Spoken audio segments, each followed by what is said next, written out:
And today we are going to listen to some very very good solid founders.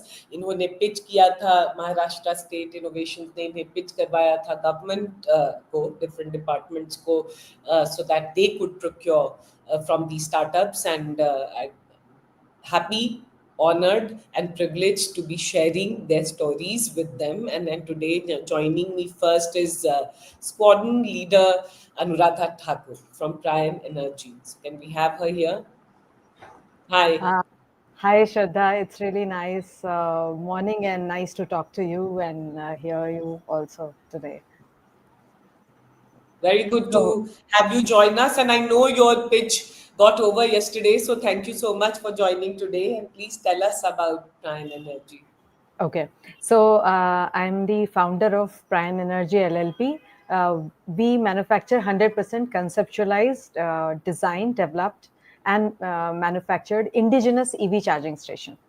So in this segment, most of the players, they come with an imported circuit and just do the assembly. But here we have the know-how to make those circuits as well, and the design is also completely ours.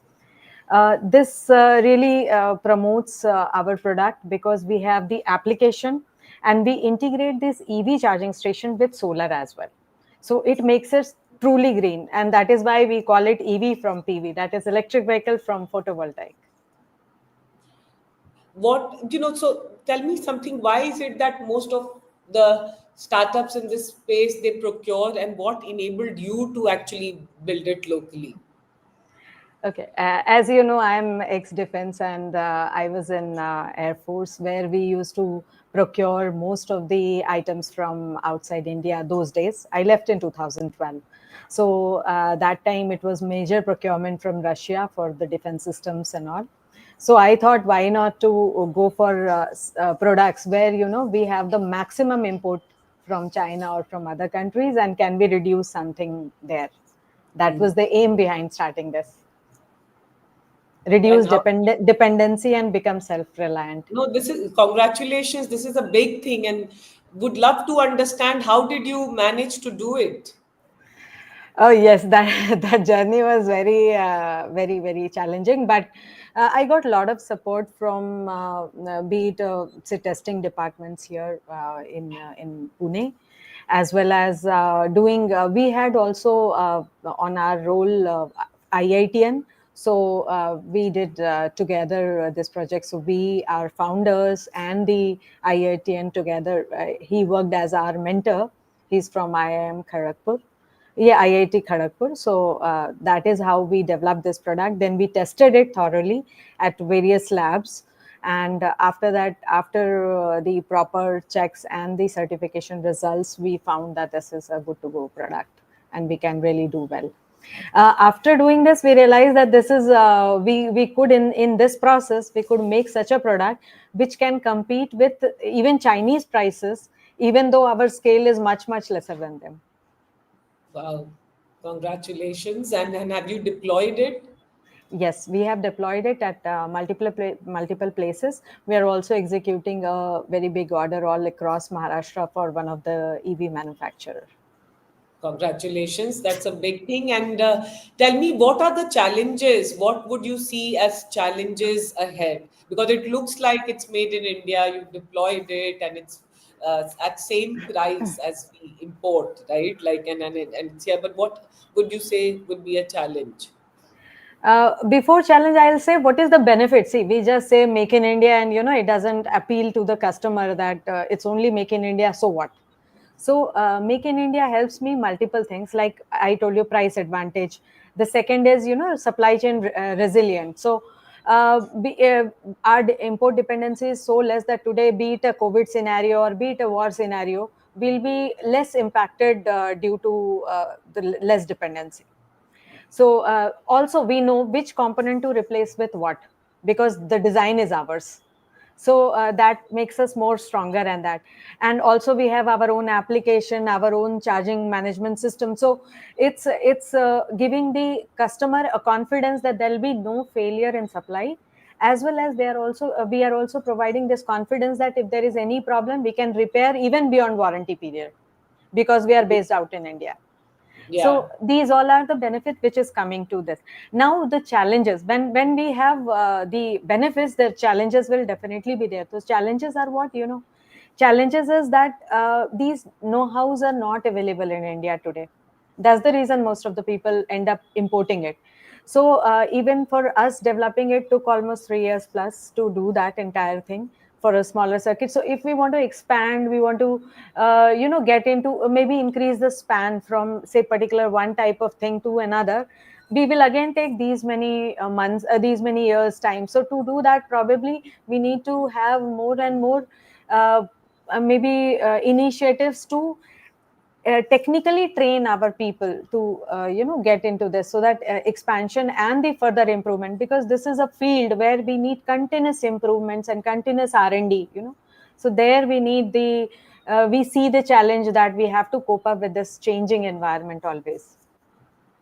Yeah, if you are given the opportunity, would you look at training, because you have the know-how, you have the design, you've done it, and done it at Why not? Whatever I know, yes, I can. But this is a deep ocean, and I cannot be knowing yeah, yeah, everything. So definitely, I'll be learning. I'll be giving, no problem. So that is what this world goes around, because business is a perpetual thing. It is not with one person. If I am today, I'm there. I can do it. If I don't transfer this knowledge to my team or my people, then it doesn't grow that way. yeah, yeah. And how?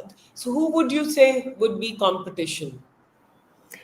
There are many competition in terms of bits and pieces. Like we have, say, hardware. So I have a different competitor in hardware. I have the application. There are different competitor in that. I have the CMS dashboard, solar integration designing. So there is a different competition. But there is not even one player is right now not there who is doing all the three activities Things together. together So like you are yes, doing it. so Yes. yes, so that is one thing. Secondly, the competition is there mainly, if you say, is the with the Chinese players, who are just dumping their product and increasing the e-waste. Because what happens is they come up with 1 year warranty for these products, even if it is a 10 lakhs worth charger. It's only having the 1 year warranty. After the warranty, if there is any fault in the circuit, we have to just throw it. So we are actually accumulating e-waste in Indian market, and we have to just replace it. So this is one thing what we need to look at for the longer duration, looking at the sustainability part as well. Yeah. Anuradha, it would be great if you talk about the 3 years journey of building it, because sometimes there's such a rush to go to market, but to build deep tech and to build a unique product, it takes time. And how did you survive? And this is for all the entrepreneurs who want to build deep technologies. It takes time. How did you manage those 3 years? See, I'll go little backward further on this. I had two government jobs before, the initially two government jobs. Then I was in two MNCs also, and drawing a very good salary, because I was a retired ex-defense person. So after leaving that, when I started this journey, this thought was many a times that what am I doing? Am I doing right? Or should I quit and go back to my job? Because, it was full of twists and turns and challenges. It's really not easy to develop a hardware product in India. Software products, yes, there I had least challenges, but when it comes to hardware product, from the designing to testing to finding the agency who will do, because EV sector is pretty new in India. There are less number of people who are trained actually. Superficial knowledge everyone has. Chat GPT is also giving those knowledge, but the interior, the internal, that nitty gritty, small challenges every day facing. When we thought that product is ready now, then we tested and we found that okay, it is taking more time here, or it is getting little hot here, or this is the challenge. So each and every step took us time, and it was every time it was testing our patience, that will we be successful, or will we be coming out of these challenges. So yes, it's really difficult many a times to do that, but you have to keep, because I was ex defense, so I think that gave me strength to pull on with those challenges and continue, yes, pursuing my wishes or my dreams on this. Yeah, you're saying ex-defense today, all of us in the country, we have like so much of respect and everything for the defense, for the army, for our people, and you come from that background, and what a fantastic product. I would request everyone to look at Prian Energy. हम कहते हैं made in India, और कहाँ हैं अच्छे unique startups. So look at what Anuradha has built with Prian Energy. So thank you so much. Thank you. Thank you so much and have a wonderful day. Yeah, Bye. thanks. Thank you.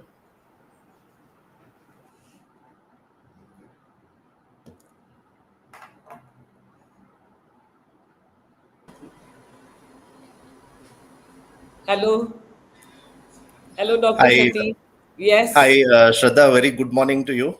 Great to yes. meet Good you. morning to you, and thank you so much for joining today because I'm assuming you were pitching yesterday. Yes, that's right. In fact, I think we pitch almost every day, I should say. Yeah, Oh, yeah, that yeah, also is true. So tell yeah. us about AI Health Highways. Yeah. So, AI Health Highway is a medical devices startup incubated at FSID, Indian Institute of Science. And we work in the area of non-communicable disorders, Hmm. focusing on cardiac and respiratory disease segment.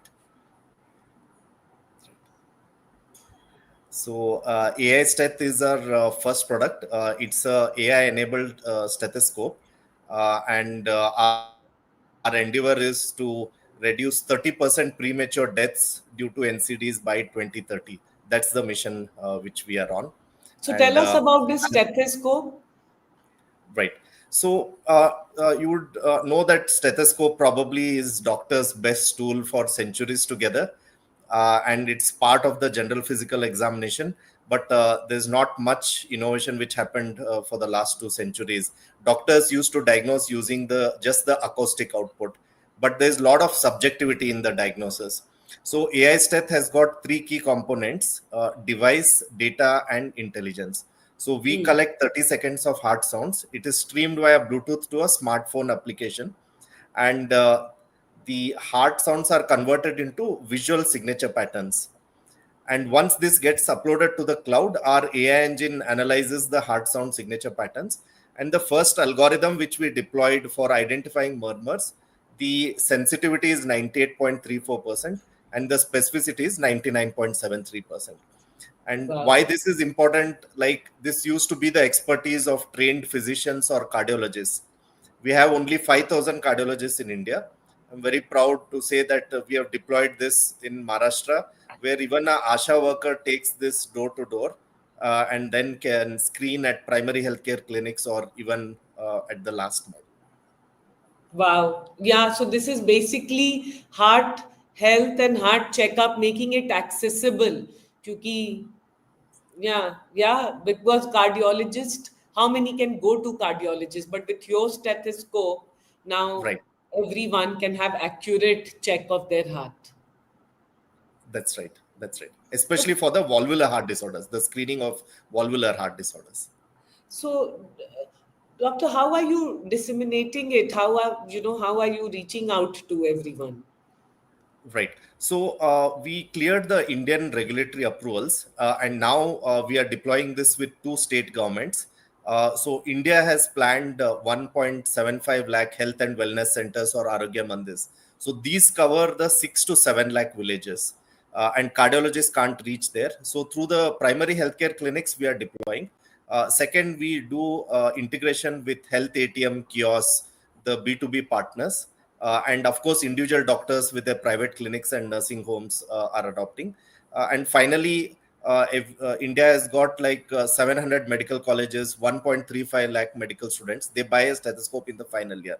So these are the various channels how we are taking our screening programs ahead. And how expensive or cheap is it compared to the normal stethoscope? So compared to the global digital stethoscopes, we are at 50%. Like it costs 45 to 50,000 the US or the Western world stethoscopes. We launched around 20,000 rupees in India, and the traditional stethoscopes cost 10 to 15,000. But with all the AI features and all, we launched at 20,000. Yeah. And do you see that if it is used in volume, the cost will come down? Yes, definitely. Right now, we have just deployed the first batch of close to 300 devices, but India itself has got lakhs of the capacity. So then it will definitely come down drastically. Yes, and what would you like to tell everyone who's listening to you right now? How can they get in touch with you? How can they So, support you? yeah, so far our website is aistech.com, and then also through the government, we are deploying through our website or Instagram handle and LinkedIn. That is how they can come to know about our programs at the primary healthcare clinics. Great. And where are you based out of? I'm pretty much based in Bangalore. Yes, that's right. Okay, great. Thank you so much. Great talking to you. Thanks a lot and all the very best.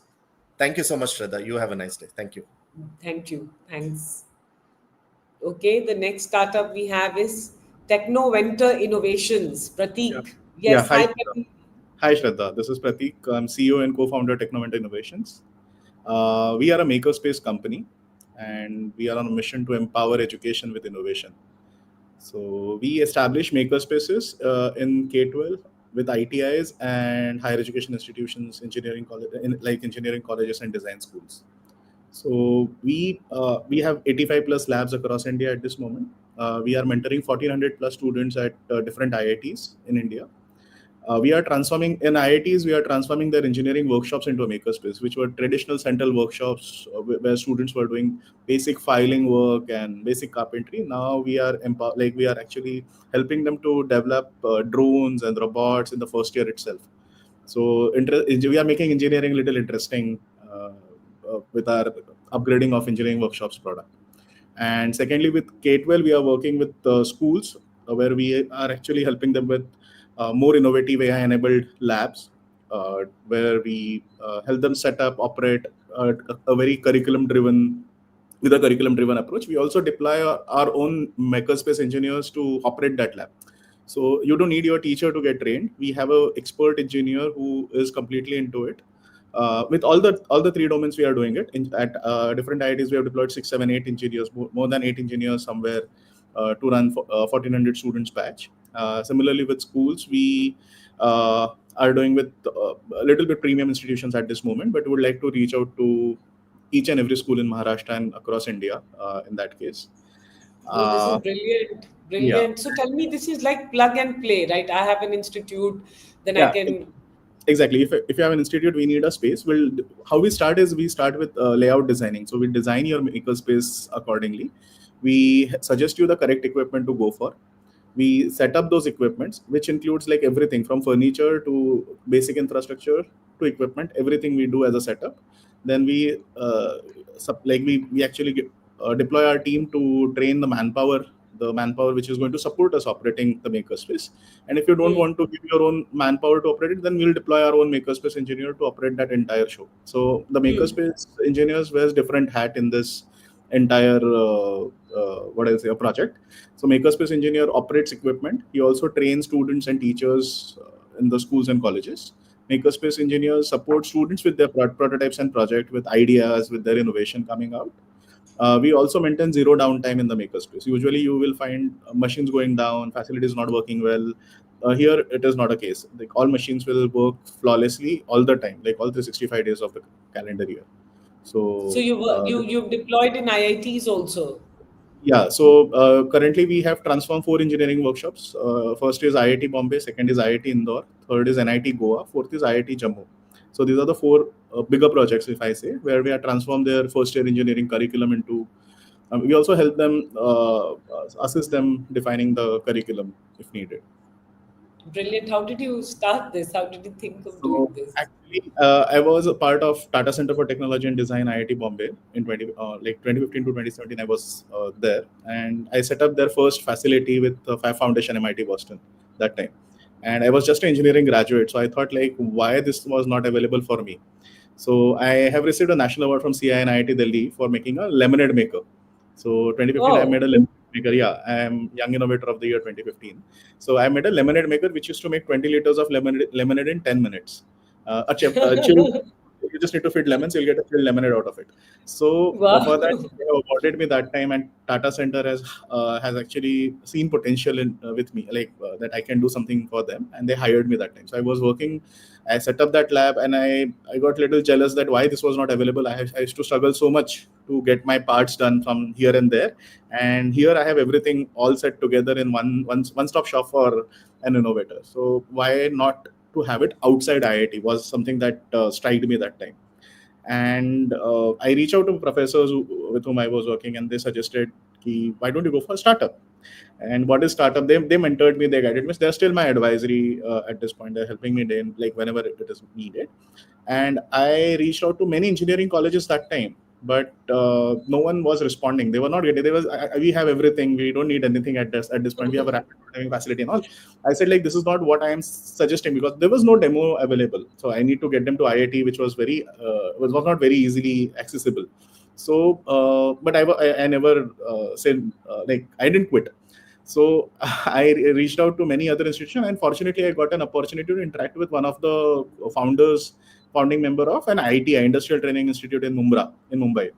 So Mr. Irfan Bhivandiwala, sir. So he was visiting IIT Bombay, and I just reached out to him, sir, would you like to set up a facility? So I was like a complete salesman that time. So I'm helping institutes, and would you like to set up similar kind of lab in your institute? And he said, like, yes. Within few days, he handed me the first check.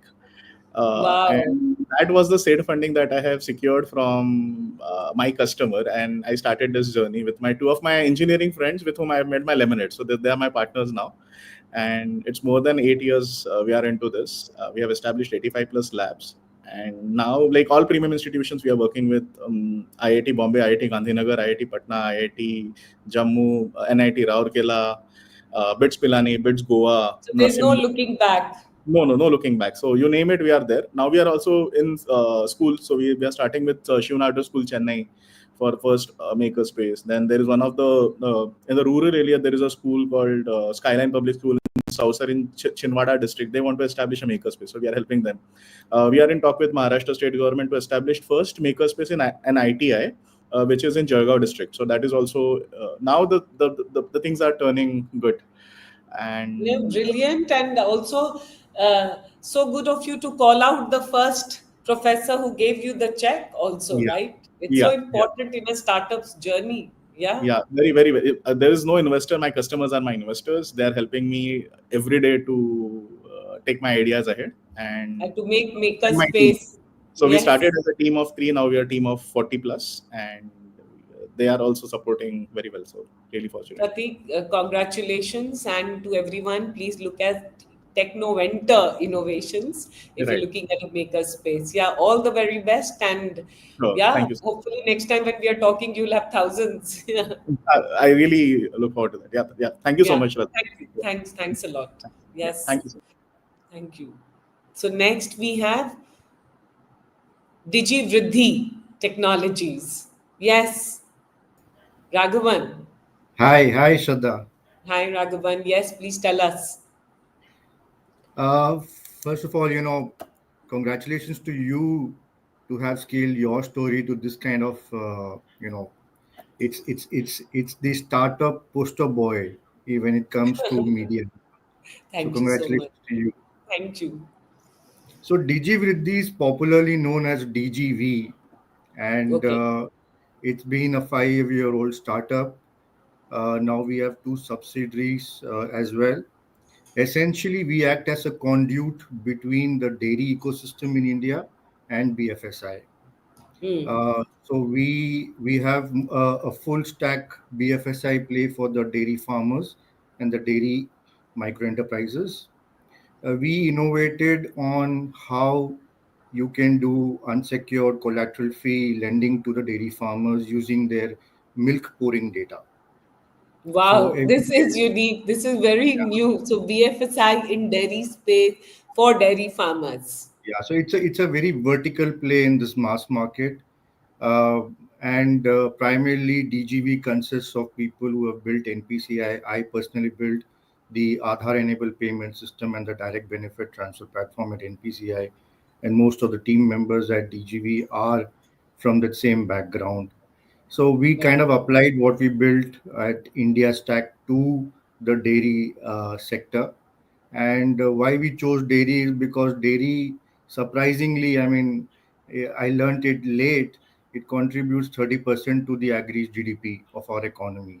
In other Wow. words, 5.5% of the national GDP is contributed by dairy, and in many ways is the single largest crop.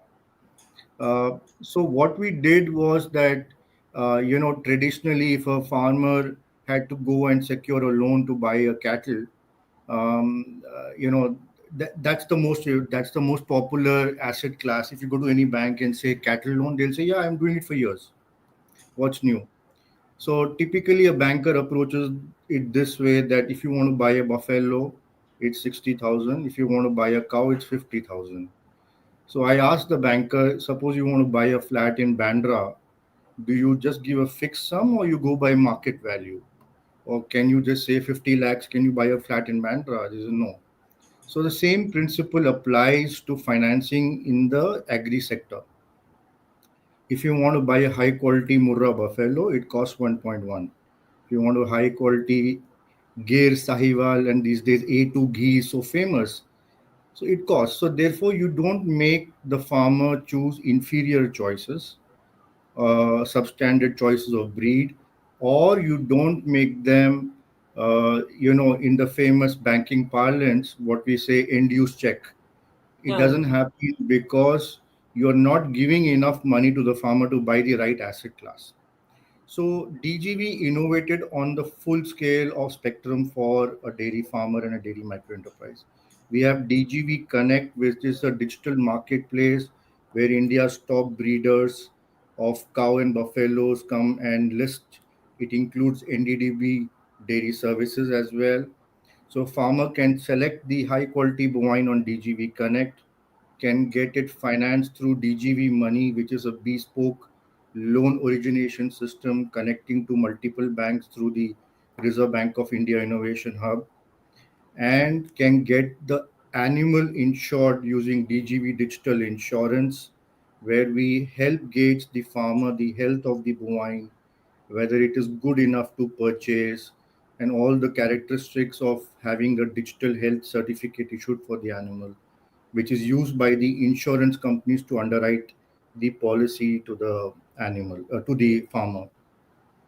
So this full spectrum, how to identify the animal, how to get it financed, how to get it insured, and the collections happens through DGV Pay. So this full spectrum of BFSI is what DGV does. We are live in 7 states currently. Maharashtra, fortunately, we will start with the Maharashtra State Innovation Society. We had a session with the AHD secretary as well.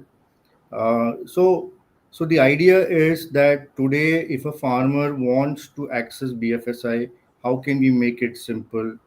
How can we make whatever it takes in the life cycle of a dairy farmer, right from animal to feed to supplement to vaccination, all of that on one platform. And why is it important is because if you go in India happens to be the largest producer and consumer of milk, and we contribute about 25% of the global market share, and we have 300 million bovines in India, which is the largest livestock population in the world, but we have the lowest yield. So Lowest yield. lowest yield per animal. So an Israeli cow, would be doing about 10x, and primarily that is to do with the practices of how to upkeep the animal. Simple things like upkeep, feed, right time of hygiene. People usually tie the bovine and keep it on the backside of the house. That should be never done. It increases the stress level. So there are many things, figuring out the heat period. So what DGV has done is that we are trying to use what we learned in India Stack to the advantage of the small and marginal farmer. And for a lender, we are solving many things: end use check. We are trying to get them the PSL book being created in the most eloquent way, especially the toughest bit, which is a small and marginal farmer. For the dairy processor who wants, good quality milk and milk security to be ensured for their plant, that we are ensuring. For the farmer, we are ensuring a high quality animal and all the right practices, doorstep financing, no need of convincing a bank branch or anyone and going anywhere. You know, Raghavan, this is one of the most innovative startup stories that I've heard recently, because for the dairy sector, like for bovines, like it's so leveraging technology to build transparency, to build ease for farmers, to actually also in some way, you're taking care of the animals also, because people Absolutely, just to you get know, better price, everyone will treat their animals well. So there's so much of power. So technology, finance, BFSI segment, and dairy coming together to create impact. This is very yeah, powerful. Yeah. and you know, now the share of the wallet of the farmer primarily is coming from animal husbandry and dairy. So you know, and I don't know, for vegetarians like me in India, we are essentially lacto vegetarians. If you look at the protein intake for vegetarians in India, it comes from pulses and dairy. So dairy is very, very important. Yes, yes, And I relate to that. Yeah. so what we are trying to do is trying to set up this entire infrastructure. Of course, dairy is the epicenter. It allows other kinds of farmers also to leverage the platform. But we don't want to lose focus out of dairy. So will be our epicenter.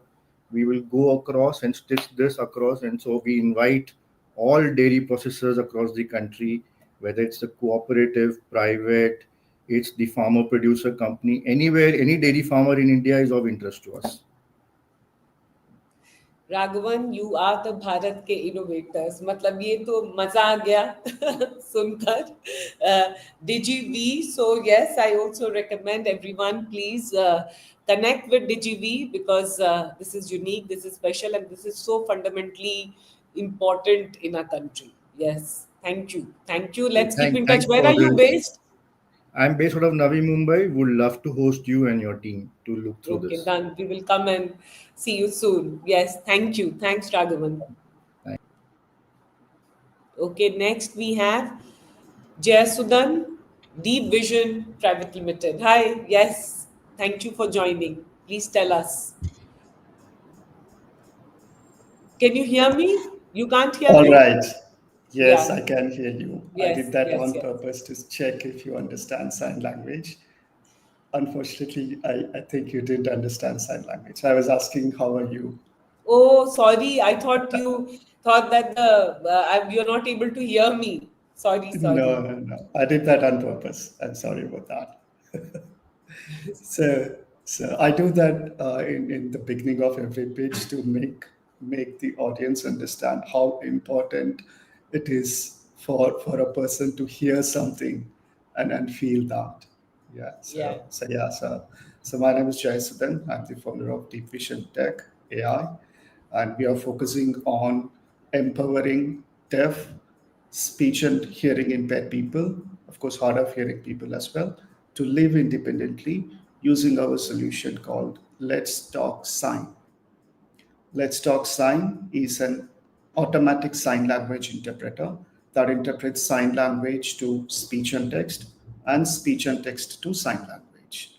And we believe this solution will sort of empower the deaf community to not only be able to communicate between deaf and the hearing people, but also get education in sign language, get access to digital content in sign language, make workplaces accessible using sign language, make public services accessible, and of course, customer support and entertainment also accessible in sign language. That's our vision, and happy to talk to you about our solution. Thanks a lot for this opportunity. Yes. So tell me, how have you deployed? Is it deployed right now, or are you on in the building phase? Right. So last 4 5 years, we have been focusing on building the solution, getting the technology right, etc. So about early last year or mid last year is when we finished all the variants of the solution. Let's Talk Sign. So in each of these cases that I mentioned, communication, education, workplace inclusion, digital accessibility, all that, the form of deployment is different. In case of communication, it's a mobile app that enables two-way communication. And in case of education, we have built a web portal or a platform that the students and teachers can access the content in sign language. In case of digital content accessibility, it's a tool that integrates with existing websites just with 2 lines of code and converts any digital content, audio, video, or text into sign language in real time. So that's for digital content accessibility. And for workplace inclusion, we have integrated with MS Office suite of applications and Google Workspace applications so that within those apps, like for example, Teams meeting or Google Meet, within that we provide the live interpretation. Similarly, when the deaf person opens a Word document, they can get the summary and interpretation of the document within MS Word itself. And for public services, we have built a chatbot that the deaf people visiting the websites like Persons with Disabilities Welfare Department, they can ask question in sign language, get answer in sign language, so they know what are the initiatives the government is doing for their well-being and stuff like that. And similarly for customer support, of course, a chatbot that can answer in sign language. So these are the variants of Let's Talk Sign. It's deployed potentially in education sector. We have deployed in a couple of schools and university. We're closely working with NGOs like Samathanam Trust for Disabled, Vinvanya Foundation. All these folks trusted in us and giving us the opportunity. So we have partnered with NGOs. We've also got a corporate customer right now, Godrej Properties, who have about 100 plus deaf employees across India. We are doing a pilot with them to help their deaf employees be inclusive, feel inclusive within the organization and so on. So it's deployed. So far, about 5,800 deaf individuals have benefited from our solution. And happy to collaborate with your story also in whatever way possible to get this solution to about 60 to 80 million deaf people across India. Right now, we are supporting Indian Sign Language, but we have also extended to multiple other country sign languages like American Sign Language, British Sign Language, Vietnamese, and so on. We have one customer in Vietnam right now, pilot phase, who's using our solution to communicate with it's a cafe with about 20 deaf employees. They communicate with our app with the hearing customers who come in. Similarly, in Sri Lanka, Northern Province, one of the social departments is using our solution to communicate with the deaf citizens who are coming in. But yes, there's a lot more to be done, and happy to collaborate with your story and of course, government support is great. I'm based out of Bangalore. Karnataka government has given us grants. Maharashtra government also has shown us a lot of love.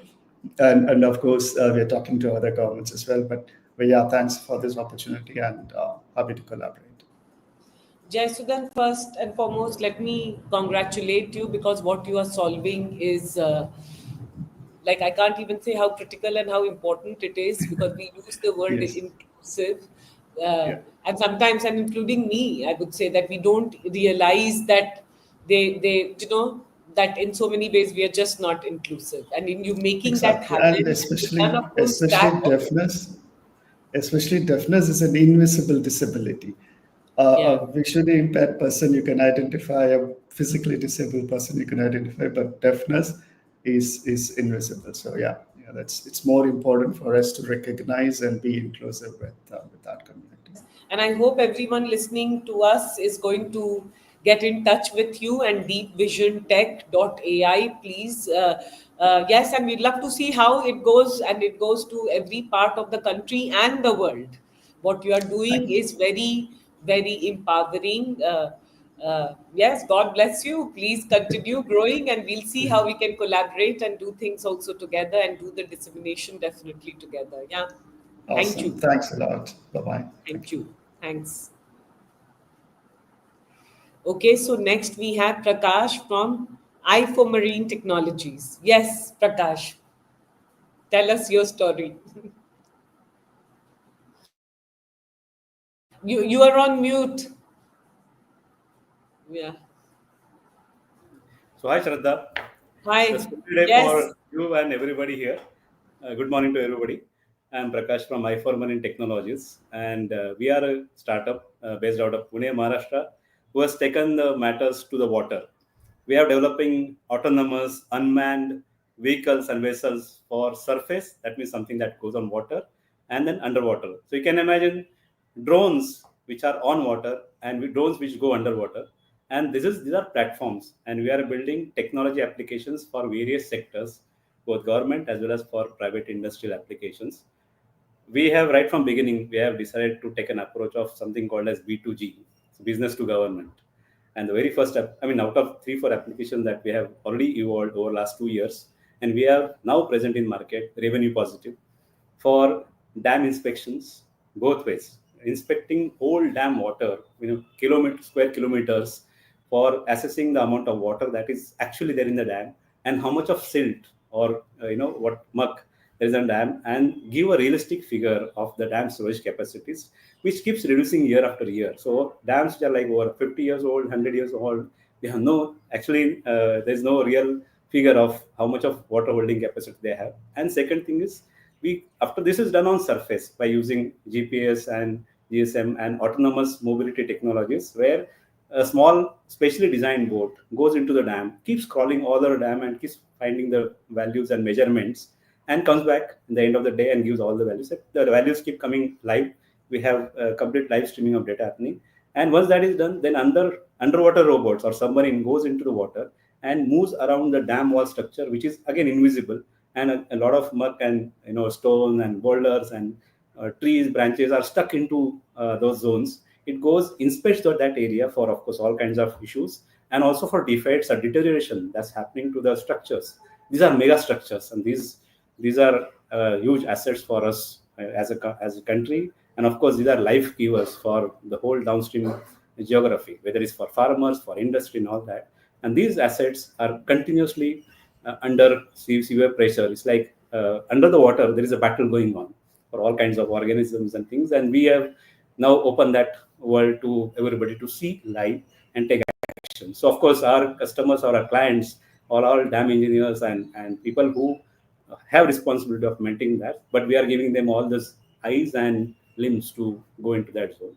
That is on dams and large reservoirs, which industries like large power corporations or mining companies, all that, they have to maintain huge reservoirs water to do the processing. But that reservoir is just a sitting asset for them, but they have no idea how year after year what kind of structural changes or any kind of underwater depositions of chemicals and silts happening that we do. Since the technology is for making the boats move autonomously on surface and do whatever that we expect them to do, we have platforms putting in special sensors and things like that, which do that. So it's on the other side, it actually does job of water quality monitoring, pollution monitoring, checking if there are any kind of biological data, which is whether it's beneficial for fishes or detrimental to other bio growth underneath. All that can be monitored and is monitored. So immediately we moved into the next pivot of aquaculture, fishing industry, where large fishing zones have to be maintained with in terms of water quality and all. Plus the fish there have to be fed at a given interval and things like that. Particularly shrimp farming, India is second largest export of shrimp for the whole world, and we are doing humongous amount of exports out of that. But all of this is completely based on manual labor. People literally have to go in boats with sacks of the feed. How you do the fish feeding in small ponds. Imagine that happening like million times. So people just keep throwing the feed into water and hoping that the fish are somehow getting, or shrimps are eating that in given proportion. Particularly for shrimp, they are very sensitive species, and unless they are fed 4 times or 6 times during the life cycle, they die or they don't grow at the rate at which supposed to. And then of course, then finally the yield is drastically reduced. So we have developed algorithm where this similar boat goes all over the pond, keeps identifying the fish schools or shrimp schools, keep dispensing the right amount of right kind of food into the things, and it does it 24/7.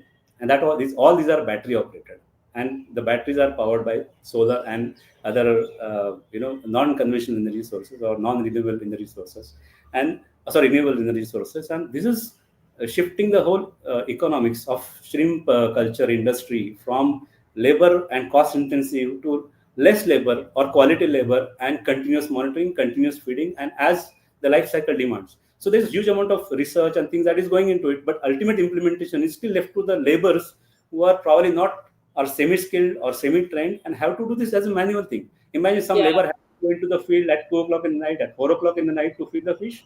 You can't simply rely on that, and we have seen this situation. And third pivot, that is because we are all co-founders coming from various industries. One of our industry partners is also boat and ship maker. So we are creating battery-powered, green-powered, or solar-powered ships and boats for tourism industry, where we are creating innovative solutions for tourism into fine quality boat manufacturing and doing it for both inland kind of water bodies like river cruises and lake tours to of course the seafaring boats also. So these are all like very special and innovative boats. For example, kayaks and canoes. These are like sports habits which we all relegated to all the able-bodied and very fit people. But we have created a very simple battery-powered kayak where you go on kayaking by using your pedals and all that. But if you feel tired or you feel that okay, you are not getting the hang of how to steer and or the current in the river is making you get exhausted, then you augment that with a small steering on the kayak itself. So you drive like a small scooter and it turns around or takes you back to where you want, or you go some distance and then come back by pedaling. So all these kind of combinations we are trying in small boats. In large boats, we are doing autonomous boats for cruise and ferries. So the autonomous technology that we are using, let's say for dam inspection and surveys, we are putting that onto large ferries. We are right now developing a 40-seater ferry, which will go around, let's say, I'm not giving the location because that's a market situation, but I'll just say that in sea around islands where this boat will travel autonomously around that. It shows all the, of course, like, it's like a going on a tour, but it also has a small compartment from where the scuba divers will go into the water. Along with scuba divers are submarines, small robots also supposed to go into that. And people who are not really either because of their physical age or disabilities or maybe small children who can't go into scuba diving can enjoy scuba diving by their experience by putting these small underwater drones which are controlled by them, remote control. So they are virtually inside water, moving around inside, around corals or whatever, or maybe the sunken ships and those kind of structures, enjoying being there, or maybe they are watching their friends, or being there around with them, and while sitting on the special boat on top of it. So this is like underwater tourism combined with surface tourism and around islands and all that. We have been selected as one of the top startups by this government of Maharashtra led initiative called Maharashtra Startup Week. And through this, we have, because as I mentioned, one of the major hinging points for us to go B2G. And we are going to various government departments to open up these possibilities and channel. And we are very happy to see how government departments are responded to our things. We already have few government contracts under our belt for dam bathymetry with along with private industry. We are making a foray into the tourism again with that, because this is high investment and high returns game. Till government shows that thing happening, private players would bit hesitate to go about it. And particularly when it comes to green technology, the starting torque, or you can say the step up curve is high compared to the diesel powered boats and things like that. We'll be getting into that very soon. We have ideas around our products to go into B2G, G2P also. Like we are trying to create some new ecosystem that is again under development, where you would have heard of this drone kanyas initiative, where girls and ladies in Maharashtra are trained to fly drones so that these drones can be deployed for agriculture equipment. Almost similar thing we are trying to do with underwater drones now, and let's see how it pans out. Again, it's something that we have technology, we have platform, and building right kind of applications with right utilization and right public impact is what we are trying to do. My startup basically is co-founded by super senior people. They are all much senior to me.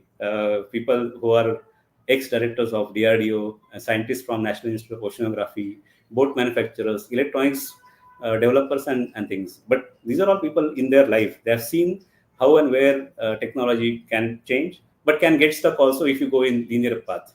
The startup is super accelerating path for all of us. We are putting all our might and experience behind this startup to make sure that we cut short the time for building that impact. And of course, commercial feasibility has to be there, and that is something that we are striving for. This platform, as well as uh, being there with you, Shraddha, is kind of we are looking forward to how it can add to the impact that we are trying to create. I am wordless, speechless, and totally impressed. Like this is one question I have, and yes, I know we've run out of time. One question I have is that before you existed, I for Marine Technologies existed. How were these solutions? I get the aqua part, right? Like the shrimps part and all that. There'll be efficiency and everything. But the dam survey and everything before you existed, how was it happening? We have a background. We, in this is myself, including our co-founders from DRDO and all, we have background of developing autonomous platforms for various applications, including defense. And one of the most, our aspiration was to work on platforms which are also on water and underwater. However, that development as a service to defense, it's taking shape in some different way, and we have decided to pivot it for civilian applications, that to high impact applications. Well, two of our co-founders coming from government institutions or like very prestigious government institutions, we otherwise who are outside government, we got to see such opportunities which are not typically visible to ordinary business initiators or startups. And so we thought of, I think it's too, at the same time, all these, like I said, dams and all these assets are very protected assets. No. So, how was the survey happening before IFO Marine? They were Okay, doing it manually. that's what I. Even it is happening manually. It's like literally the whole team goes with a lot of instruments and equipment, laptops, sit in the boat, literally like a dinghy boat. Somebody keeps traveling. Keeps driving. That's a person who's driving a boat. There are scientists who are sitting and taking measurements at various points. It happens more like a sample inspection, like across the whole dam, which probably could span kilometers. But they have some sense of like go to some critical points, take measurements, do a classic sample survey and build assessment on that. And of course, this is something that is happening for last maybe 50, 60, 80 years. And people have that good sense of where and how to. And most of the dam authorities also have some idea about basic dam construction drawings, and they have access to all that. But over 50, 60 years, most of this data has either become obsolete, or the dams are no more the kind of dams they were when they're constructed. Literally 50 or 40 to 50% of the dam is filled with silt. Now all these methods and data, it kind of verge, it goes on the verge of approximation. And what we are trying to bring it is a precision. Not only that, it's a very tedious job. It's a human, labor intensive. Include even the scientists, they are still people, and they're not used to this kind of going open and all that. So every day they cover small part of the dam, come back home and all that. Typically, a large dam survey takes about 30 days. Our autonomous boat can do it in 5 days, because boat has to go at whatever speed, and since the boat is continuously monitoring, reading every element over there, it can go at a speed which a manual survey boat cannot go. And then these are all kind of developments and algorithms. Of course, we got fantastic support from few government departments also. We had access to dams and things during development stage, which otherwise is not possible. But we made a special appeal and given the indication that how this is going to be useful and impactful for everybody, and we could start working on it. Prakash, this is, as I said, this is so Yeah. impressive. This is deep tech, this is real tech, and this is high impact tech. So, congratulations. Would love to. I will have a chat with you and see where all can we take. And yes, something as Indians, to everyone, all of us listening, watching, very, very proud that when we talk about do we have unique technologies, then of course we can talk about IFO Marine Technologies. So, yes, congratulations. Thank you, and thanks for this brilliant initiative. Yeah, Over to you. thanks. We'll be in touch. Yes, thank you. Be in touch. Thank you. Okay, next we have CareNX Innovations Private Limited, Aditya. Yes, Hi, Aditya. Shweta. Good afternoon. Good Pleasure afternoon. connecting. Yes. Hi, so, give a brief about me and my work. So, I'm founder CEO of CareNX Innovations. CareNX is a Sine IIT Bombay incubated startup using AI for women health related issues. We focus on pregnancy care and cancer management of women. So, we have developed a technology called FetoSense, which is an AI powered fetal monitoring solution. So just to put some statistics in front of you, Shraddha, we have around 3.5 lakh deaths of infants every year in India.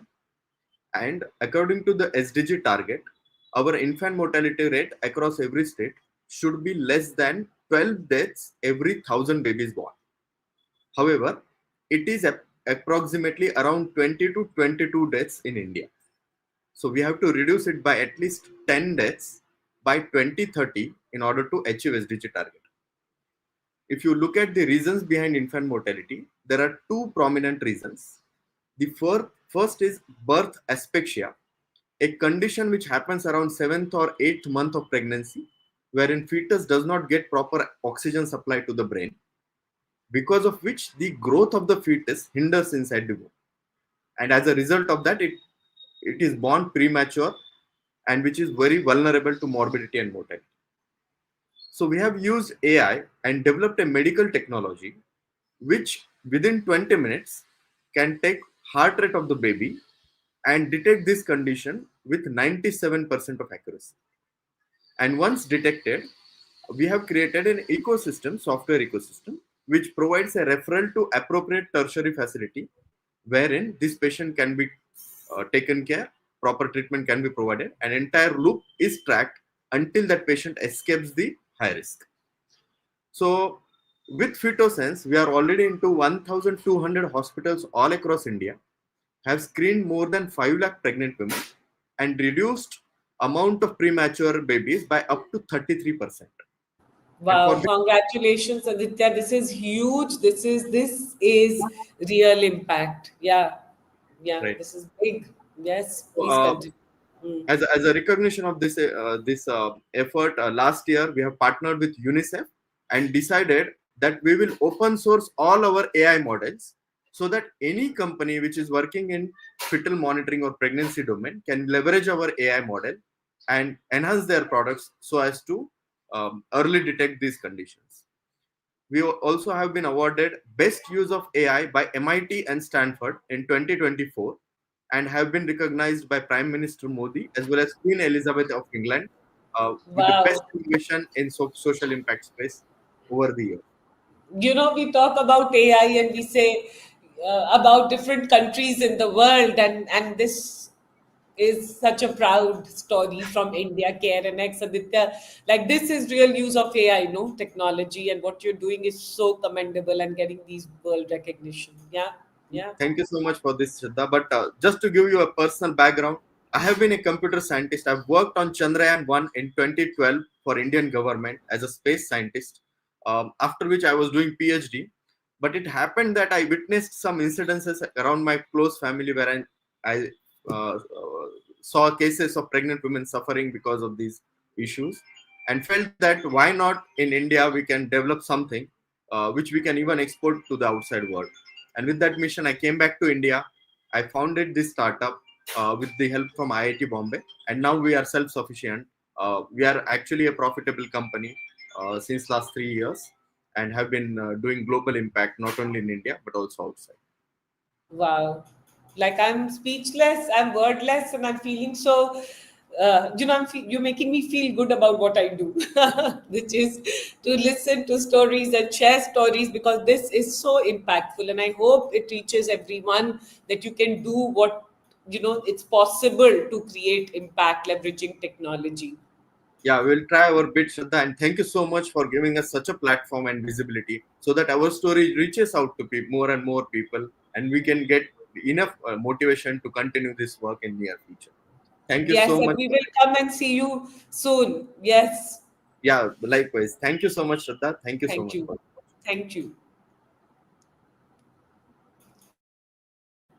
Next, we have Avior Life Sciences Private Limited. Sushant. Hi, you are on mute. Oh, sorry. Hi, Shraddha. Good afternoon. Hi, Sushant. Yes. All right. So I'll just give you a brief about my startup. All right. Of course, my brand is called Avior Aqua, and we make something called as nano bubbles.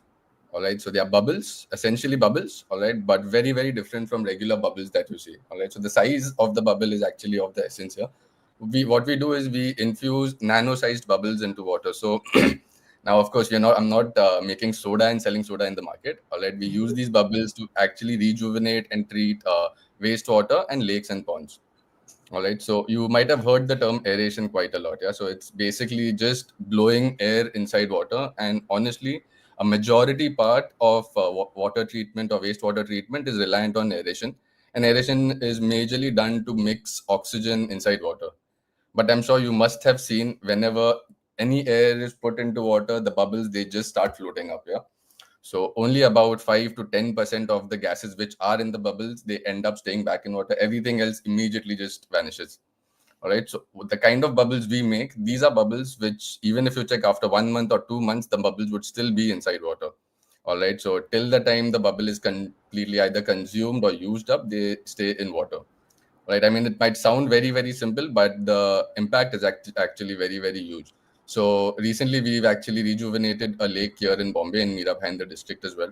And yes, so majorly this is the technology is used. I mean, there are 1,000 applications. All right, it can be used for aquaculture, for agriculture, wherever you can think water. Nano bubbles can be used. All right, but as people, we have limitations. We can't stretch our arms and limbs everywhere. So my company right now is focusing on rejuvenating wastewater and lakes and ponds water, so that the reusability of water becomes much, much better. Because right now, if you see, whether we talk about lakes, rejuvenating lakes, or treating wastewater, towards the end, the most common method that is used to disinfect the water is we basically just put chlorine inside the water, which makes the water more clear.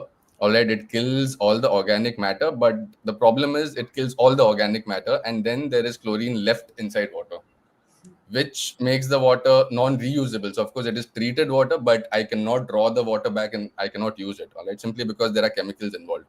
What my machine actually does is we use zero chemicals. Yeah, so we take oxygen right from the atmosphere, we separate oxygen from the other gases, and we use pure oxygen, and we infuse that pure oxygen back inside water, so there are no leftover residues. All right. Now, disinfection, killing of coliforms, killing of all the bacteria is done 3 times more effectively and efficiently than chlorine. And the best part is the only residue which is left back in water is oxygen, which is good for all of the ecosystem. Yeah. Wow. So that is essentially the technology that we are making. We are So replacing how did you aeration. make this nano bubble? So it was, of course, it did not happen overnight. How did we make it? We'll need an entire session altogether, but I'll just explain how it is. So my machine is something similar to a pump. We have one mouth which sucks in water, either from a tank, either from a container, or from the water body, which might be a lake or a pond. All right, it sucks it inside the machine. All right, inside the machine, we take out oxygen from the atmosphere, we mix the oxygen inside the water, and after that we have a reactor chamber. Yeah, so the reactor further breaks down, of course, whatever gas is mixed inside will not be mixed in nanobubbles straight away, but we have a reactor which then converts the bubbles into nanobubbles and then injects it back into water. So the effective I would say dissolving rate that we get of oxygen is 80 to 85%, Wow. compared to blowers or standard diffusers which give around 2 to 5%. Or if you use something little more advanced, which is which are micro bubbles, all right, one step before nano bubbles, you get around 5 to 10% of gas transfer. With nano bubbles we get 80 to 85% gas transfer. So that's majorly the difference between normal aeration and our nano bubbles. So Wow. yes, that's So, the sort of, and what we're trying so to are actually you, do is we're trying to increase the reusability of water. All right, we want to make sure that the water which is actually being treated from sewage treatment plants or effluent treatment plants are actually, they end up being useful, and they, so that we can stop drawing fresh water from freshwater resources, right, to yeah. increase the circular economy when it comes to water. Yes, you were saying something. So, Shan, this is so powerful. Now, tell me something. How are you? How are people getting to know about this? Like, how are you? Like, So until last year, I would say it was very challenging. We had just developed the technology last year. So we had to reach out to everyone. Of course, there was a lot of running around. And honestly, we found the government over the last 1.5 years to be very, very responsive and very, very excited to accept technologies like this. All right. There were a lot of rumors. I mean, if you just search on Quora or Google what you would actually read online, and what my experience has been completely different. So, in terms of MSINS, in terms of the entire state of Maharashtra, Even the central government has been very, very helpful with respect to things like Amrut 2.0 and all. We've been getting a lot of recognition. Of course, there's a lot of hard work also which has gone into it. But then, yeah, after last year, now I feel like, things are snowballing. People are recognizing, I mean, different departments are recognizing us, right? We've been invited by a few government bodies already to come and deploy. Of course, we've done a few pilots and proven our technology first. But yeah, now we've been invited by a few departments and a few places to come and start deploying our technology. So yes, I would say we managed to reach the right people at the right time. And yes, of course, they could see the With the difference. They right could product, with the right product and exactly the right they could success see the case. performance and the results. So yeah, I think both Yeah. things have clicked together at the right time. Yeah, And so yes, it's nano been great. bubbles from Aviar Life Sciences. This is, yeah, what I'm picking up is that it not only treats, but it also ensures that the organic stuff is intact, oxygen is intact, and there is no chemical. Exactly, and it increases the dissolved oxygen. So if you see, dead water is basically dead water with zero oxygen. And if you go and check, even if you check a packaged water, yeah, Bisleri or something like that, it would have maximum a dissolved oxygen of 7 to 8. But with my machine, within, I would say, within 5 to 6 seconds, the dissolved oxygen can go beyond 25-30 ppm. So Wow. yes. Wow. Wow. May this, All right. may Aviar Life Sciences go all across India to every nook and corner. Yeah, this is Thank you. brilliant. Look forward to being in touch and seeing how Definitely, same and here. seeing the progress. Yes, yes. Yes, you can follow my website. We keep updating our case studies on the website. So Yeah, you're all Aviar welcome Life to check it out. Sciences and Sushant Das. Yes, thank you so much. Thank you. Where are you based? We're based in Mumbai. Okay. Okay, cool. Okay, thank you All so right. much. Thanks a Thank you, lot. Shraddha. Thank you. Nice being here. Bye. Yeah, thank you. Yes, next we have SHG Technologies, uh, Ramu Mutangi. Yes, you are on mute. Okay, yes.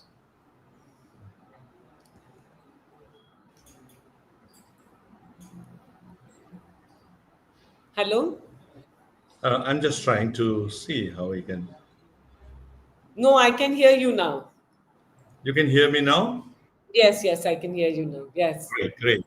Hi, good afternoon, Shraddha. How are you doing today? I'm good. I'm good. Please tell us your story. Yeah, I'm Ramu Mutangi, CEO and CTO of SHG Technologies. And I think what we do here is finding a solution, a low-cost solution for the visually impaired, and using the technologies like artificial intelligence, machine learning, and machine vision, and to open a world of opportunities to the millions of visually impaired. That's our mission. That's our mission. So I mean, it all started with with a life experience, like what you call, like when my sister lost her vision due to diabetic retinopathy. Diabetes is a very common thing, especially in South Asian countries, and people don't even realize that they have diabetes and what it impacts is the vision, diabetic retinopathy. Okay, and more so is in India because India accounts for 44% of the world blind population. 44%. It's appalling. So we started thinking about it. Why not we find a solution? The technologies are available today. The technologies like no, like artificial intelligence, machine learning, and also machine vision. All these things are available. So we thought, why not we pull all this thing together and then make a wearable device for the blind, so that and then this device I'm just putting on the device the so you see there is a small dongle here, okay, and it has got a camera and it has got a lidar. I'll explain to you why the need for a lidar and a flash. And then what it does is it takes a picture of what is in front of me and then tells me through a speakers here in my cheekbone what is it about. So if I'm okay, if I'm You can hear me, no, Shreya? Yes, yes, yes. Yeah, it tells me you're in a conference room kind of a thing, and then you're on your laptop in front of you, and then looks like a video session going on, and it describes you, and there are books, and there is a glass of water. It describes to me the complete surroundings. So for a visually impaired person, it completely describes the surroundings. And we use generative AI so that it can, if I ask where is my a mobile, it can even tell me where is my mobile. So that kind of an ability appeals to a visually impaired person.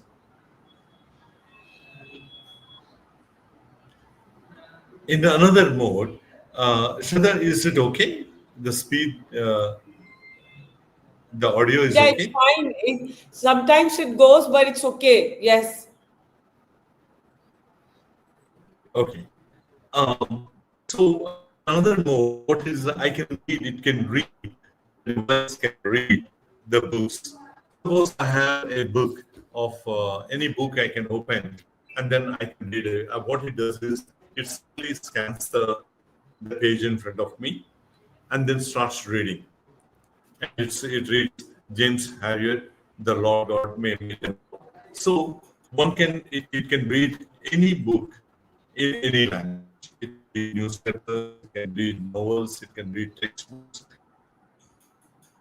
any language.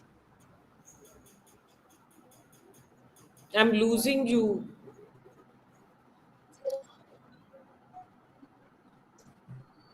Now, is it better now, or it is Yes, still? yes, yes. Yes, it's okay now. Yes. Yeah. So it can read all the languages, a printed text, and also a handwriting, and it can read currency notes. And in another mode, it helps them how to, if they want to move around. It helps them to move around. We use a technology called lidar technology, light detection and ranging. So it tries to find out what is the how far is the obstacle in front of me. Suppose there is a table, and it tells me, it measures the distance, and there is a table 2 meters away from you.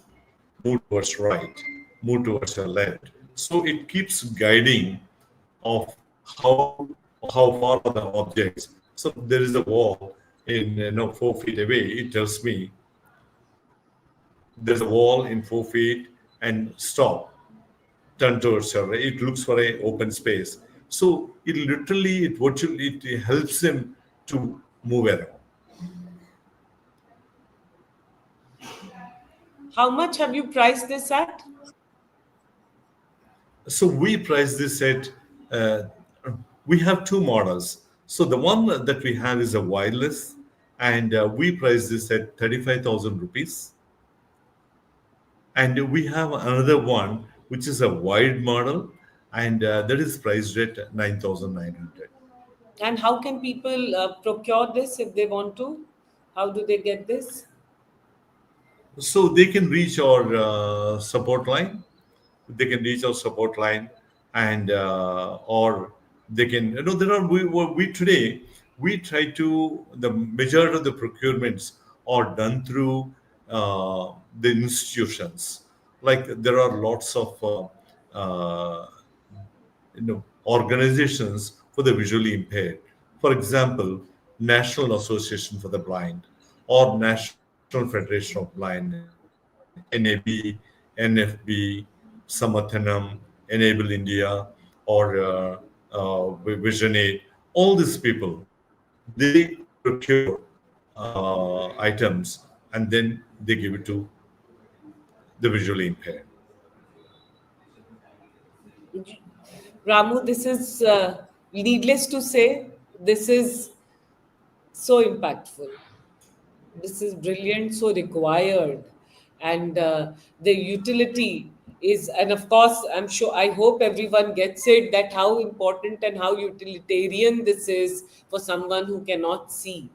Uh, because from mobility to navigation to understanding, this is actually empowering people. How many people are using, how many people have used this, and have you seen anything? Have you tracked any kind of a change? Yeah. So what we do, Shraddha, so far about no, we close to 8,000 people are using this device, and we keep a track. We keep it like a Fitbit. You have a Fitbit, and then it keeps track of how many steps a person has taken, what is his heart, all those things. Like that, we keep a track of how people are using this device. So we get to know how many people are using it, how long they are using it, which mode.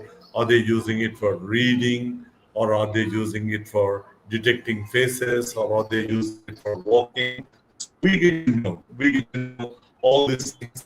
Or the person who has bought them or sponsored, they get to know. They get to know all this information.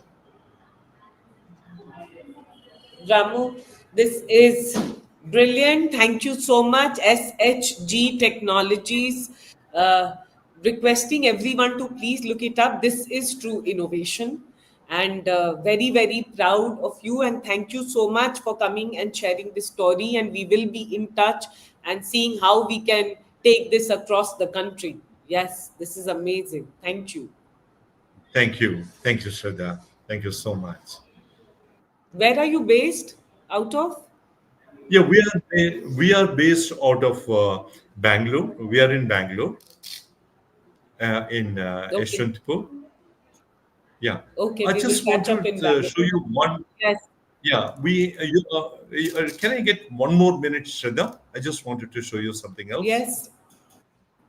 Yeah. See, while working on for totally visually impaired, they can only listen. So what we found out was when there are many people are called legally blind.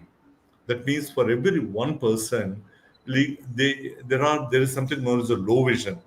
People suffer from an impairment called hazy vision, or blurry vision, or central vision loss, or peripheral vision loss. Okay, they're all classified as low vision. So for every one blind person, there are seven people suffering from low vision. So we came out with a new device. This is the device called with augmented reality. That means they will be actually see. Suppose your face is blurry to me due to macular degeneration, but when I use this device, what happens is the wide angle camera captures that image, and we do image processing and present it to his eyes, a clear image of you. So this is called a low vision device.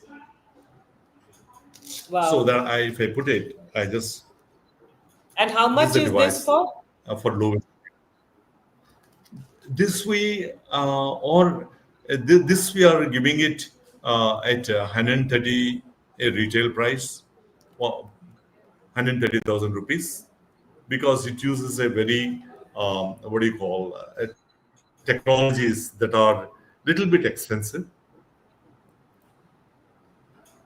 Yeah, but with mass adoption, I'm sure the prices would come down. Yeah. Yeah, yeah.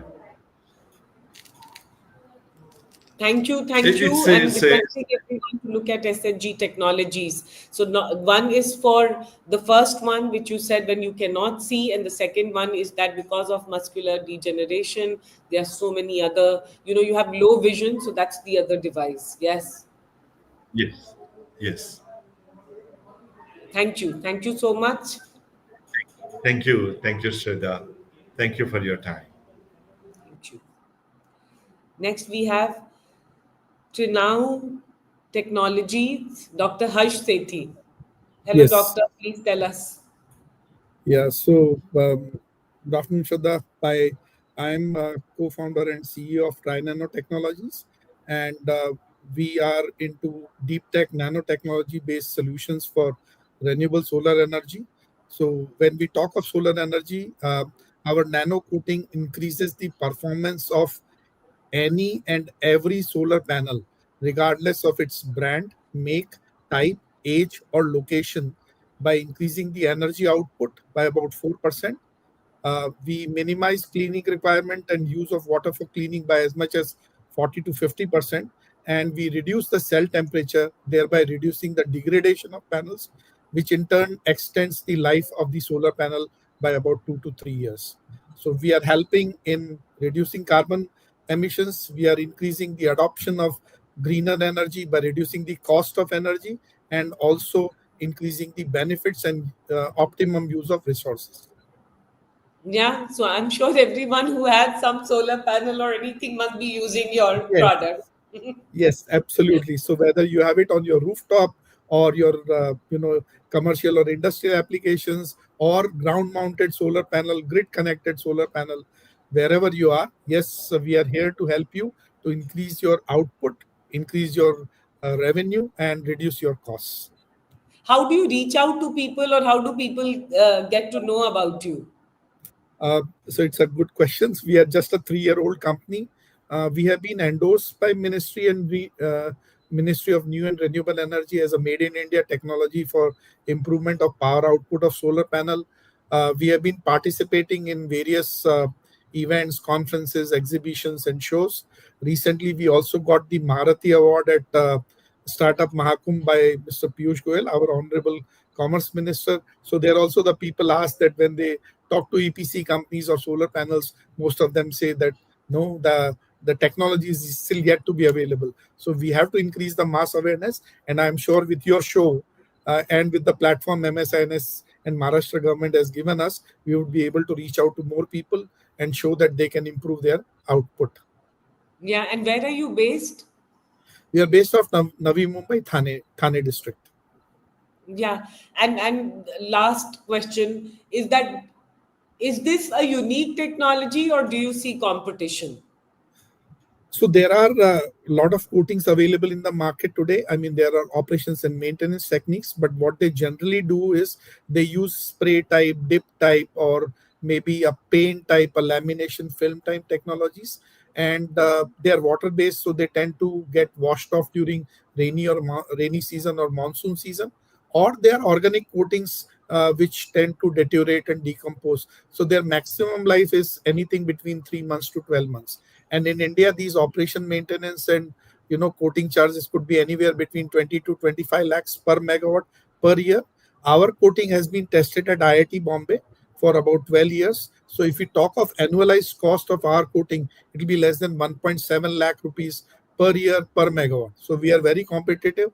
And another thing, Shraddha, let's say if you buy 500 panels, any brand, any make you choose, out of 500, 250 you quote, 250 you don't quote, and put them at any location you choose, Rajasthan to down south to eastern part of India, and start monitoring. From day one, for the quoted panel, you will get a better output, which no other competitor can give you. What should I say? Trinano, So everyone should look at, use. Yeah, and so tell me, okay, maybe I should ask you all the other questions. So, are you profitable? Have you raised venture capital money? How are you scaling this? currently, as I said, we are just 3-year-old, and we have done multiple projects across India with major brands and major companies like Tata Power, Adani, Vari, Blue Pine Energy, Avada, which is now NTPC, ONGC Green, Aditya Birla Renewable, Solar Square, Chemitech, etc., and all types of panel, starting from brand new to 5-year to even 12-year-old panel. And we have consistently got a good show of about 3 to 4% increase, and sometimes as high as 6% increase in power output. We have raised some funding. We have raised 3.1 crore rupees from our, one of the leading climate tech investor, Spectrum Impact, which are family office of Aarti Industries, public listed companies. We are looking for further investment because currently what we are doing is a very manual process where we do panel by panel coating, and it's like 60% manual efforts. The idea of scaling it up is to use automated robotic coating processes where we can cut down the coating time from 1 hour 20 minutes to, let's say, maybe less than 5 minutes, and then it can be deployed at a mass scale. Other thing is we would like to train to local teams, like let's say if in your society, housing society, you have some rooftop panels, then maybe the team in your housing society will train them and then they can take it up as a project by themselves. The idea is to let it be across India in smaller villages where we are not present directly, and then the people can do it themselves as well. Yeah, Dr. Harsh Sethi, this is very impressive, much required, resonates with everyone, and clear demonstration of technology. So, all the very best. Let's And keep in touch. yeah, Yes. one more point. The nano technology has got multiple uses. You might have heard other speakers also talk about it. Similarly, our technology has also got uses. We have just commercialized it for solar energy, but the technology has got uses for green buildings, for glass facade, glass windows, for automobiles, for front and back windshield, for green hydrogen, and for aerospace where fogginess and issues of clear visibility is an issue. So we would like to work in that direction, working with the government and government of Maharashtra and the central government as well. All the very best. This is Thank deep you so tech much. at its full usage. Yes. Thank you. Thank you so much. Thank you. And looking forward to anybody and everybody who's in solar to use the technology so that we can use optimally the resources available to us and reduce the water consumption for cleaning purposes, increase the life of the panels. Thank you so much. Thank you. Thank you, Dr. Harsh Sethi. Thank you. Next, we have Team One Biotech LLP, Tejas. Yeah. Hi, Shraddha. Good Hi. afternoon. Am I audible? Yes, yes, you are audible. Yes. I'm sorry. Unfortunately, there's some issue with our internet, so I'm doing it from my phone right now. Yeah, that's okay. I can hear you. I can see you. Yes. Oh, great. Okay. So I'm the CEO at Team One Biotech. So we are basically a 3-year-old organization having multiple products and solutions for various environmental applications. So starting from industrial wastewater to sewage to lakes, nalas, septic tanks, fecal sludge, oil spills, soil remediation, we do all of that. Apart from that, we have also ventured into agriculture and aquaculture space also, where again we have microbial and enzyme-based products for improving the yield and the soil quality as far as agriculture is concerned, and in aquaculture for the shrimps and fish. We also have started to export our products, and we are happy to say we are currently doing it in around 3 to 4 countries as of now. And very recently, we also have launched few products for end users on Amazon and Flipkart. So basically, we serve individuals, we serve industries, we serve governments, we serve everybody actually. So tell me about these enzymes. So Team One Biotech, so you're using biotechnology. So tell us about, because we had Avier Life Sciences which talked That's about right. nanobubbles to That's right. yeah. So tell us about the product. So to explain you briefly is what Avier is doing. They supply oxygen, which is a very crucial component for the microbes to do the job of biodegradation. So what we do is oxygen is one part which is needed for the microbes so that they can actually degrade the pollutants. So when we talk about an industrial wastewater, so we have products which can work in extremely tough conditions. I'm talking about pesticide industries, pharma industries, where the wastewater generated from the industry is actually very difficult to biodegrade. And we have this microbes which can actually handle those kind of pollutants. And in that process, we need to use oxygen. And so oxygen is one of the components which we use. Then again, we have strains which can also handle pollutants without any use of oxygen. Those are called the anaerobic microbes, which basically help in generation of biogas. How much time did this So take yeah, for you? we have been working.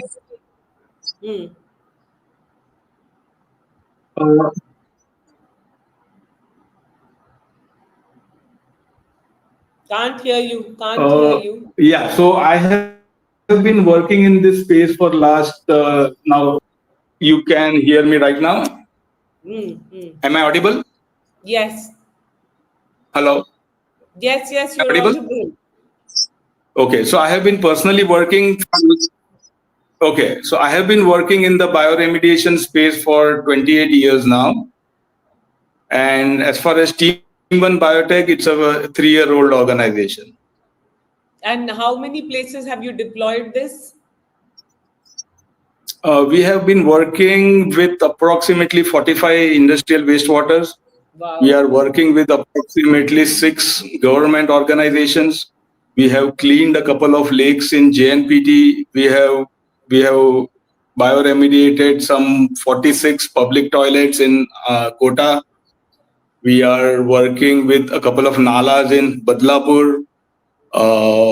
Yeah, we have been doing a lot of work. Yeah, and very impactful work. Yes. So, what would you like to tell everyone who's listening to you right now? This is very, very impactful. Yes. So, what has happened in this space? Microbe is a space where you won't be able to see visually. So, the only way we can go about is showing off the results. Since you cannot visually see this, for an end user like you, it will be either a small liquid or a powder. So it's very difficult for an end user to really comprehend the technology which has gone into this. And this gives a lot of room for other, snake oil people to sell their stuff out there. And eventually it gives a very bad name to the or not. I have been struggling all these years to educate people. In fact, in our website, we have made it a point that as much as we can, we need to educate people about this. And yeah, so that's what it like. Very recently, we have come up with this tablet, which we are exporting it to London. And this basically, this 1 gram of this tablet will contain more than 800 crore microbes per gram. Wow. Yeah, so that's what we do something. Wow. Where are you based, Tejas? We are based out of Mumbai, Chembur. Yeah. No, And we would our love. facility is in Pune. Yeah, I'm just saying most when welcome. we say about deep tech, talk about biotech. This is real application of biotech and an Indian startup, not just solving here from nalas to lakes to industrial waste, but also exporting to the West. Yeah, this is big. This is phenomenal. Yeah. Very proud of you. True, Yes. true. In fact, the best part, yeah, the best part about this business is or indirectly to the Indian and the world environment.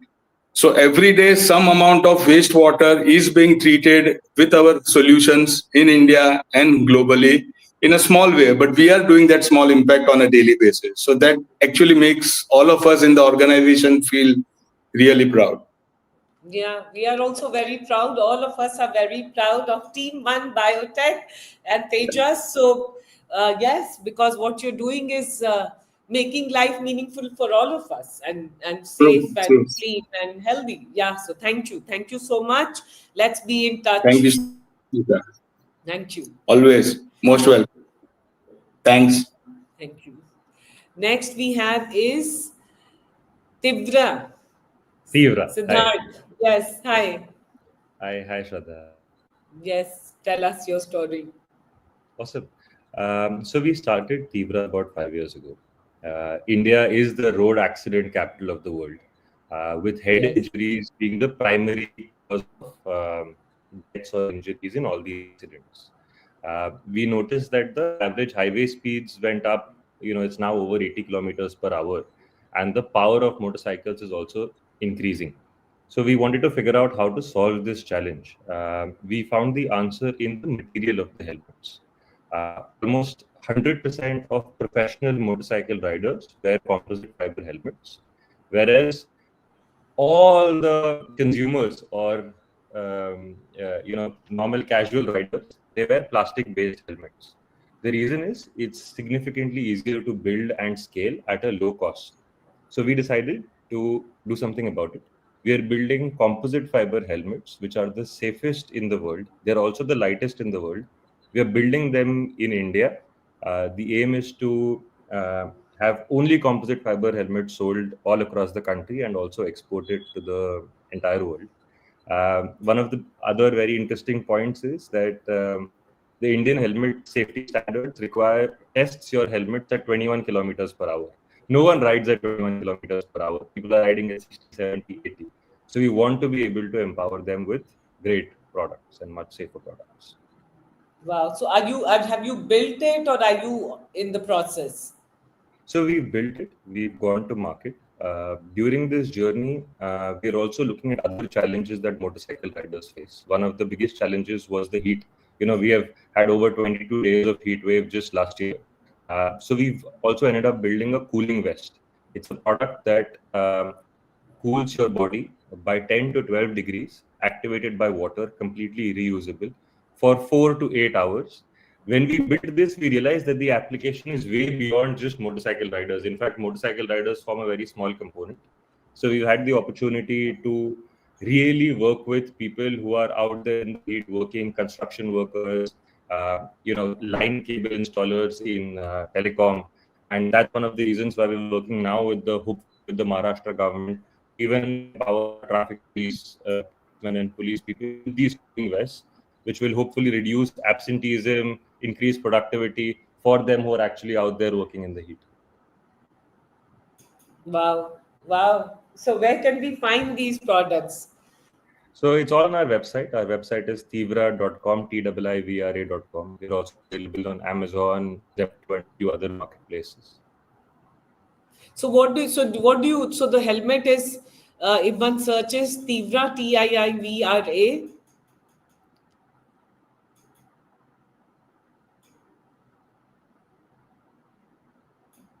Hello? I think I have lost. Hello. Okay. Yes. No, I'm saying that the helmet is like if one searches TIIVRA, we'll find. No, no. So okay, we have no option but to find through TIIVRA. Tivra. Look at that. That's the website, tivra.com. Sorry, Shraddha. Sorry. I think I got disconnected. You were asking something. No, I no, but I was sent the website. Though if one has to look for the helmet or for the jacket, right? The cooling jacket and the helmet, then one has to go to tivra.com, right? Absolutely, yes. Yes, this is brilliant, required, and yes, in the heat for workers, like the impact of it on ground, because for all the construction workers and anyone who's literally on the street, what you're building is so useful. Have you found any industry or anyone in the corporate who's adopted this? Yeah, we're now working with L&T. We're also working with Sky. So they've adopted it for our helmets. We've had tie-ups with BMW, KTM, Gulf Oil, a bunch of other brands who've clearly realized that these are significantly better products, and they're hopping on with us on the journey.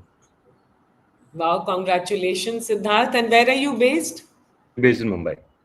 Yeah, this is cool. This is made in India, made Indian startup building an innovative solution, be it the helmet, बहुत ही significantly better है, use कीजिए और देखिए. And दूसरा is jacket, cooling jacket. Listen, that I'm also going to check it out because it's so required. And sometimes like people like us, maybe we still have the privilege of working in front of the computer and this, but for all the workers who are on the street, this is so important.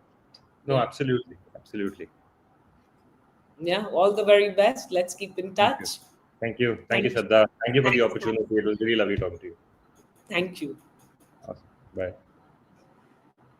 Next, we have Serigen Products, Dr. Anuya Nisal. Yes, doctor.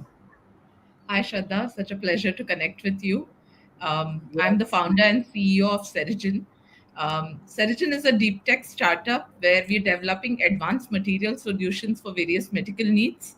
Our flagship product is actually in bone void healing. So, for example, if you have a fracture due to an accident, or you have a cavity in the bone that is formed because of bone cancer or bone infection, the material that we have developed can be used by the orthopedic surgeon to fill up this cavity, in addition to the plates and screws and things that they need to support the bone repair, right? So this material actually facilitates the formation of new bone. It accelerates the cells to multiply, divide, and then deposit a good quality new bone, and it dissolves inside into the body over time. And Wow. compared to the materials that are available today globally, we have shown that we can outperform all these products by a factor of 2 in all bone repair parameters. We are the world's first company to show that silk that we use in this material, we're the world's first company to show that silk can be successfully used. We are at the final stage of clinical trial there. Um, our patients have completed more than 3 years of implantation using this material, and we expect to launch that in the later part of 25 in the Indian market. So the Wow. secret sauce behind this is the material science of natural silk proteins. And the same technology platform can be used not only to repair defects in hard bones or hard tissues like bones, but also in soft tissues. One of our products that we've already launched is an advanced wound care dressing made out of the same material, silk. Um, the I mean, if you have had a wound, the most painful part for a patient is when you dress the wound, right? The cotton gauze Yes. tends to stick to the wound. It's very painful when you remove it. It ends up disturbing the wound bed and so on. So we have made a wound dressing of silk that does not stick to the wound bed. It's completely non-adherent, which means easy application and painless removal. It also maintains the right moisture at the wound bed, which is again important for wound healing, because if you have the wound is too moist, then you have a high risk of infection. If it is too dry, then the new skin and the tissue cannot form, right? So we maintain the right moisture. But most importantly, we have shown that the silk protein that we use is able to actually act as a catalyst to stimulate the cells to start forming new tissue. So it results in a very good quality of wound healing.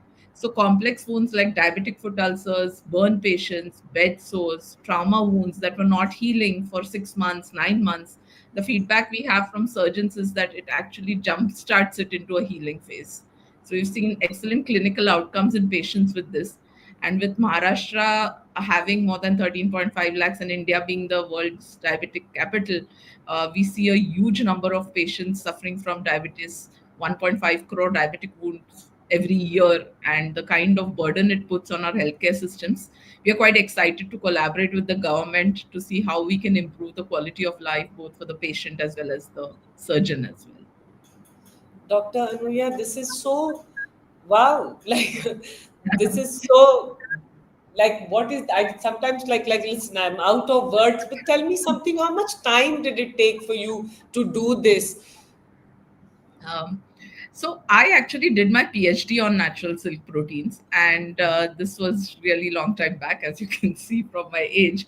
But when we did the PhD, my colleague Dr. Premnath and Dr. Ashish Lele, we saw the humongous amount of benefit that the silk protein can bring for medical applications. And India is like the world's second largest producer of silkworm silk.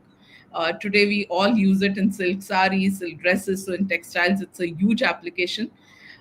Very contrasting to that is our medtech sector, where we import more than 80% of our medical devices. So this was an attempt initially done to, see how we can bridge these two sectors. So we have Hmm. silk, which is a very mature sericulture sector, and we have the healthcare sector. So we bridge that. Post some initial work that we did at CSR National Chemical Laboratory, which is where the innovation was developed, the patents were filed from there. We were then incubated at Venture Center. This was in 2015 when we set up this with grant funding from institutes like BIRAC. I think that was another catalyst to help us set up the company along with the Venture Center incubation that really helped us. And so we started with just a prototype, an idea in 2015. And today we have one product launch in the market with a variety of different SKUs. And the bone one is coming next month. And we also have patents that are now granted globally. So we are looking at global markets because these problems are relevant not only for India, but our data shows that we are better than some of the best alternatives that are available in the Wow. Wow. Wow. Now tell me, why I ask this is that for a deep tech and this kind of an innovation to happen, it's not an overnight journey. So just to get the product right, it has taken years. It has definitely, and I think that is what differentiates deep tech startups and biotech startups from some of the other startups that we see more commonly that are being done.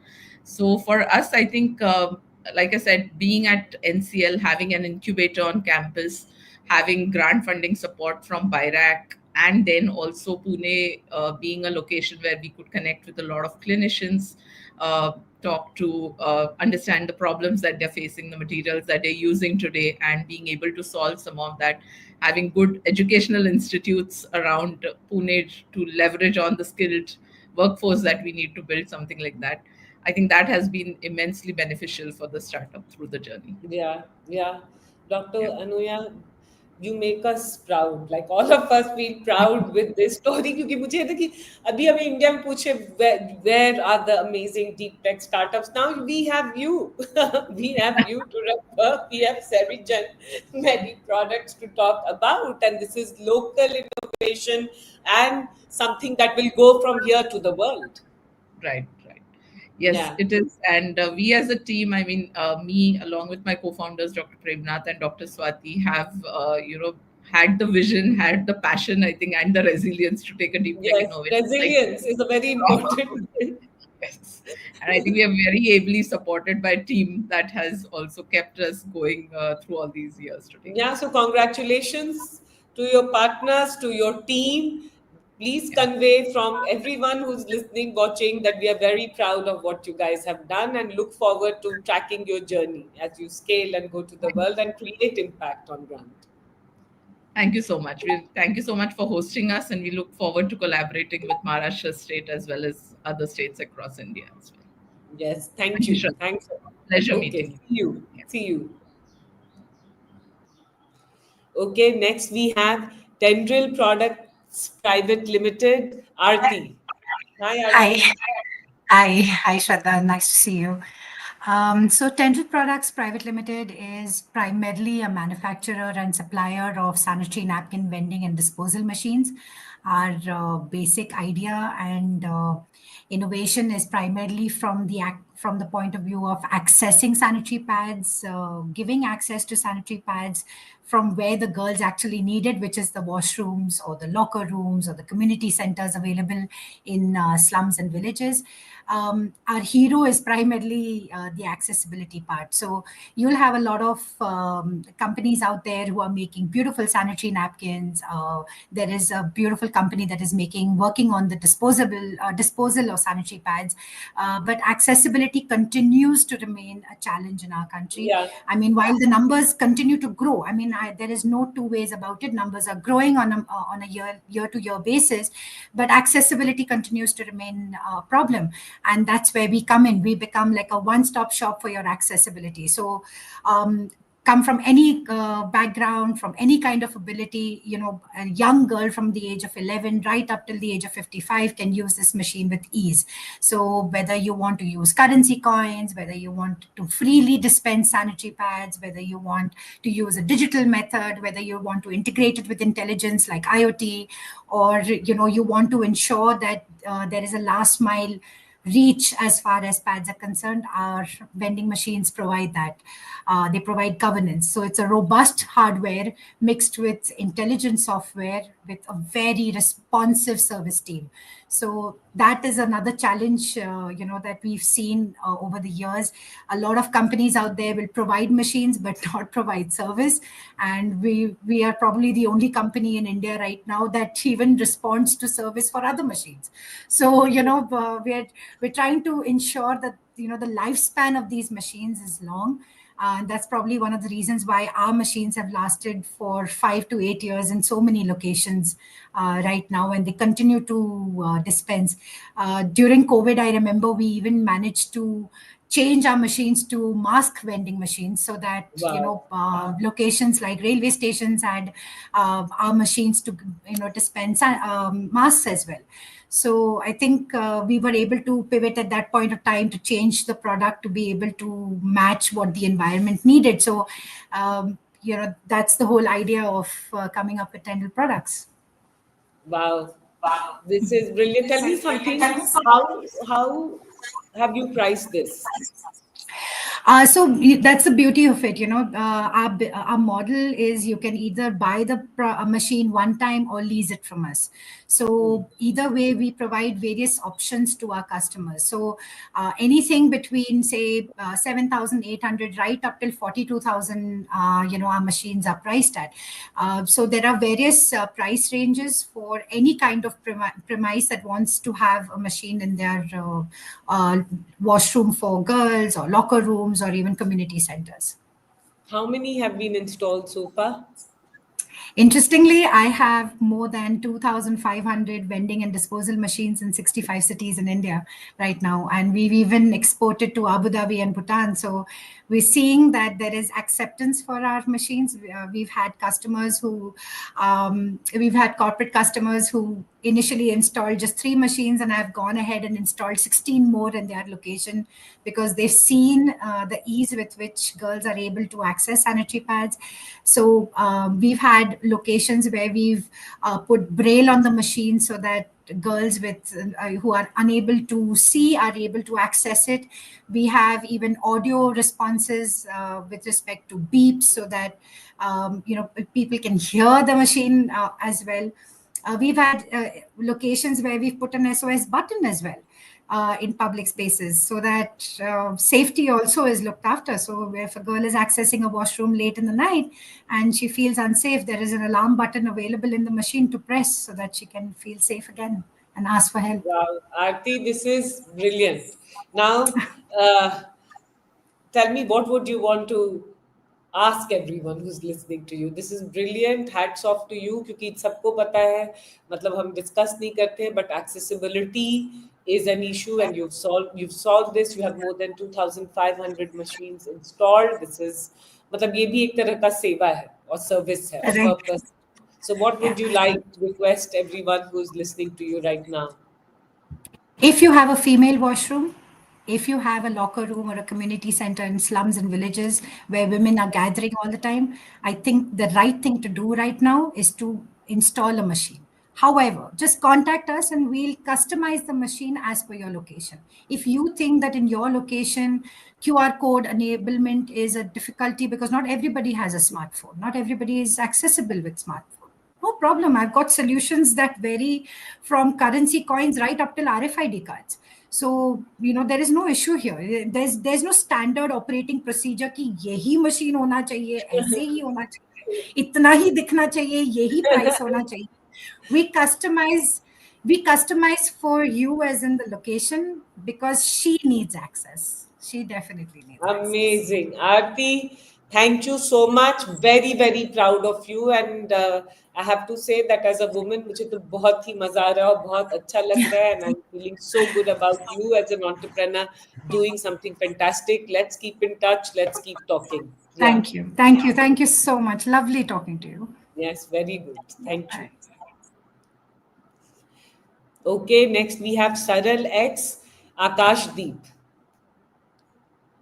ये तुम mute पे हो आकाशदीप.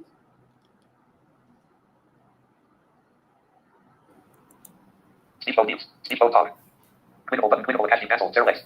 Clickable present button. Clickable mute microphone button. Oh, mute microphone. Am I audible? Yes. Okay. Yeah. Hi, Shraddha. Nice to be here. Very nice to have you here, Akashdeep. Tell us your story. Sure.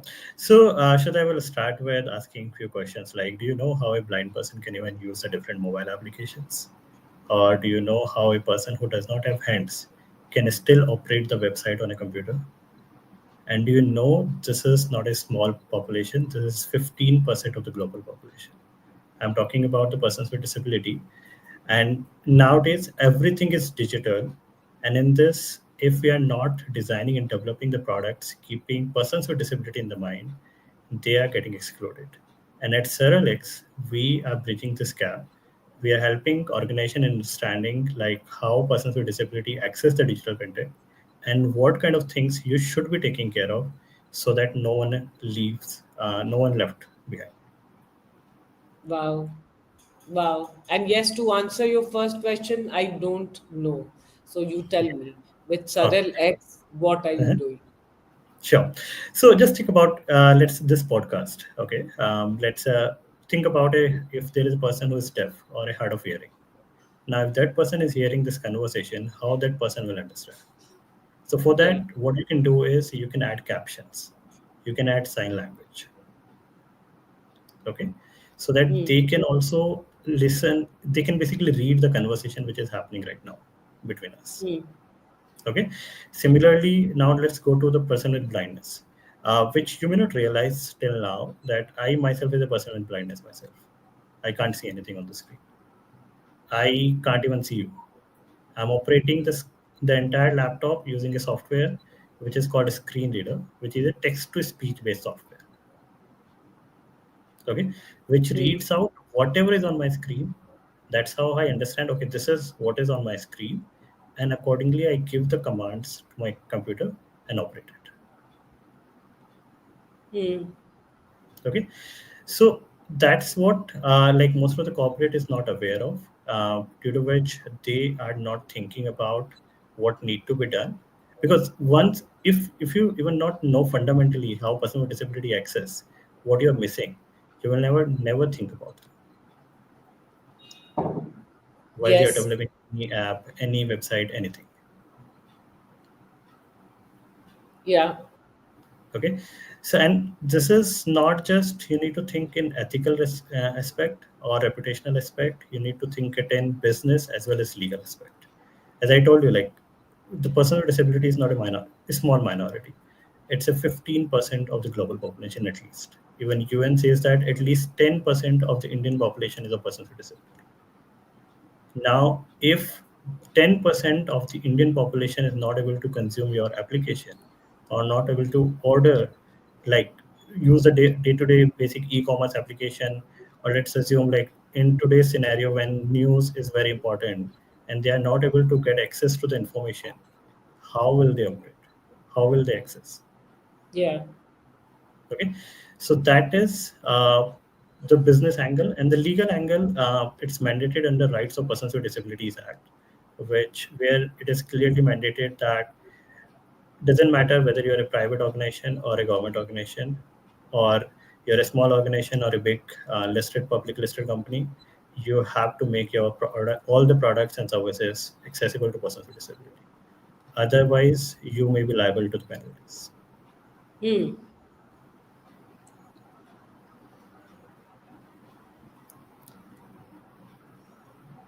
So tell us about Saral X. Sure. So Seralex started in July 2023. It's hardly 21 months, and we are already working with more than 50 leading brands, including the Government of India. We are empaneled with the Government of India, and we are working with multiple ministries, multiple departments like Ministry of Heavy Industries, Ministry of Northeast Development, Department of Consumer Affairs. In the private, I'm working with Make My Trip Group, like where we are working with Make My Trip, Redbus, Go Ibigo. We are working with Yatra. We are working with Ease My Trip, Practo. There are many like private players and the government where we are working right now. We are primarily in India, where we are helping them in knowing, okay, these are the problems in your applications right now, and then helping them in fixing those so that the person with disability get fully independent and they can also use the day-to-day apps independently like anyone else is using. Congratulations. Thank you. And आकाशदीप, हाँ sorry, बोलो, हाँ. yeah, and further we are like also closely working with Reserve Bank Innovation Hub, where we are looking after how we can foster the financial inclusion of persons with disability. We are incubated at IIM Bangalore. We are incubated at Assistec Foundation, which is a non-profit based out of Bangalore.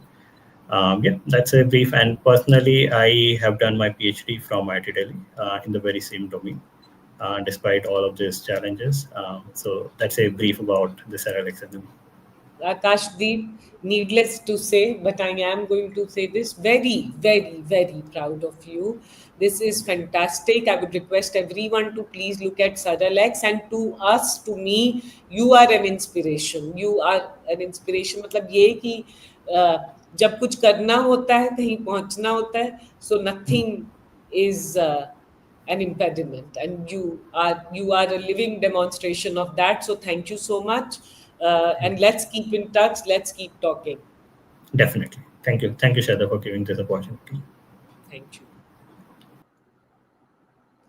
Next, we have Vasundhara Geo Technologies. Advait. Hello. Hi, Shraddha. Am I audible? Yes, you are. Hi, Jen.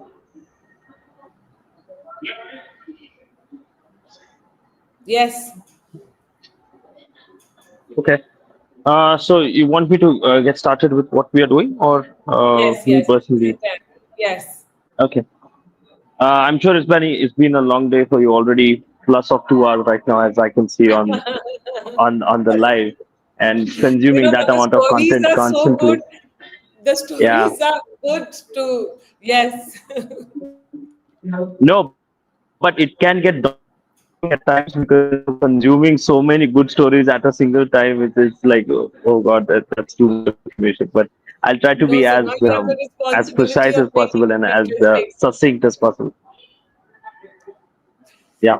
So I'll be as succinct as possible, right? So Vasundhara Geo Technologies has been around for 8 years now, and we started with smart agri-tech from satellites, and our domain is satellites and remote sensing and a lot of geospatial intelligence from from multiple different domains. And I personally have my pedigree in aerospace avionics. I've done my bachelor's from Australia. I've done a few masters in France, and I've also interned in Israel for quite some time. And after that, it was a journey since 2017 where we started this in Pune with a focus of agri-tech, and then we pivoted into urban local bodies and urban administration. And something that we've been doing very interestingly for the last 3 years is we are deeply entrenched with the Indian intelligence ecosystem and the defense ecosystem. So, I mean, it's been a long day. It's been an extremely long week for us for the past 15 days. A few of my guys have been deployed, doing a lot of active work with people in active uniform. So that has been very interesting for us. And along with that, we have now started focusing on developing automated pipelines which are able to collect a lot of data from multiple different sources and sort of make sense out of it and create intelligence and not just be a platform for information. So that is where the innovation comes into the picture. That is where a lot of domain expertise comes into the picture. It is not that without any domain expertise you'd be able to put out um, good intelligence for anybody. And this is not just for the defense. This is also for the urban local ecosystem or forest administration, for example, or even irrigation administration at times. The final one-liner of actionable intelligence, as they call it, is what is the most critical part that needs to come out of us, and that is what we focus on, and that is what we are trying to automate as much as possible.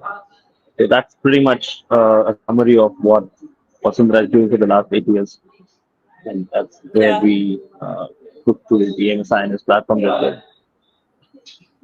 So, Advait, first of all, from all of us, thank you, because what you are doing, and I can see this must, like you're saying, this would be uh, a lot of hard work, and I can just say thank you, because this is, again, for us, for all of us, seeing a startup, a tech company, something that you built, playing such a crucial role, one can just only, have a lot of gratitude.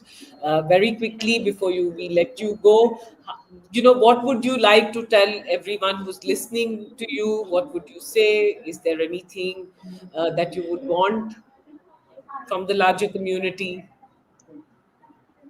Right.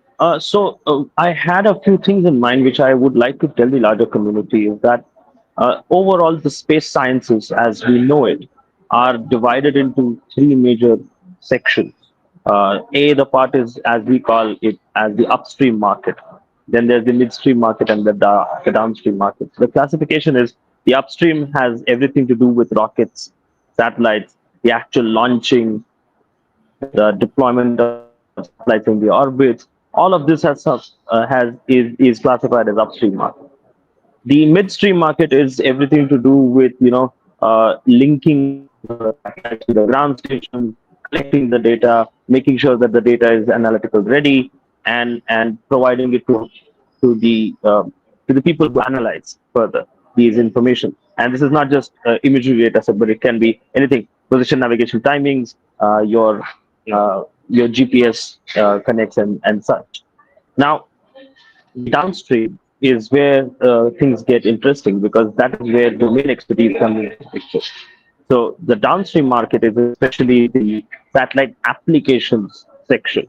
And one thing that I want to tell through your platform to all far and wide is that the information these days is easily accessible for the downstream applications, and that we have started our efforts where we are making sure that people from the non-science domain, people from the humanities, people from the environmental sciences, people from maybe the metallurgy get exposed to these data sets. Because at the end of the day, it is a kind of a data set. It's just another data that you could use for your application. And that exposure, that understanding, that affinity to this kind of data and not letting this be something very alien is going to be very critical in the coming time. So we are running a few projects where it's extremely multi-domain problem solving. It's not something to be solved by a single domain expert. Now, the project that I'm talking about is primarily looking at how space data can be used for improving the efficiency of the development plans of the villages of India. Now, when I'm talking about development plans of villages of India, I am surely looking at not just the people who look at the space data as we do, but I also need economists. I need social science people. I need agro specialists. I need finance guys. I need, to a larger extent, I also need the politicians on ground. So it's not a single domain problem anymore. It is a multi-domain problem and will require multi-domain solution. But that will only be achievable if all these different domains have equal and easy access to the satellite applications technology and the satellite applications data. So the one thing that I would really like to stress through your platform is wherever you get an opportunity of interacting with space data sets, of using the space data sets, please go ahead, and those data sets are very easily available. Go ahead, access, try and play around with it, or uh, or get in touch with ecosystems which are doing a lot of capacity building. Yeah, thank you. No, this is something one is taking back. Yeah, that and we will look into it. Thank you so much, and all the very best with Vasundhara Geo Technologies. And yes, and let's keep in touch and let's keep talking. And again, thank you from all of us for the work that you're doing right now. Absolutely lovely. Pleasure speaking. Thank you.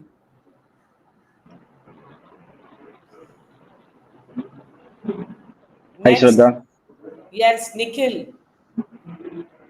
Hi, Shraddha. I am Nikhil Rajput from Nextcube. Nextcube makes drones completely autonomous, truly unmanned. We call drones as unmanned aerial vehicles, but they are not really unmanned because there is a pilot who is required on ground to operate drones. We at Nextcube build AI autopilot drone docking stations that make drones completely pilot. Wow. Amazing. So tell us, have you done, where all are you, where are these docking stations? So they are live across a couple of locations in Maharashtra. We have around 10 of our systems that are live. Two of them are in Gujarat, eight of them are in Maharashtra. In the most remotest locations like Satara, Paltan, we have locations outskirts of Nagpur where we are empowering enterprises to operate drones from their offices, their HQs in all the tier one cities, while their sites are at the most remotest location. They are operating drones 24/7, doing surveillance, monitoring on all of their assets. So currently, we are doing open pit mines, solar farms. We are doing construction monitoring, security surveillance. Now starting pipeline monitoring as well. So these are a couple of our early adopters. So Nikhil, एक question I have कि अगर मेरी drone company है, so I can use your docking station. Exactly. So while Nilesh, my co-founder, he comes from the drone space, and we had the chance to build our own drones.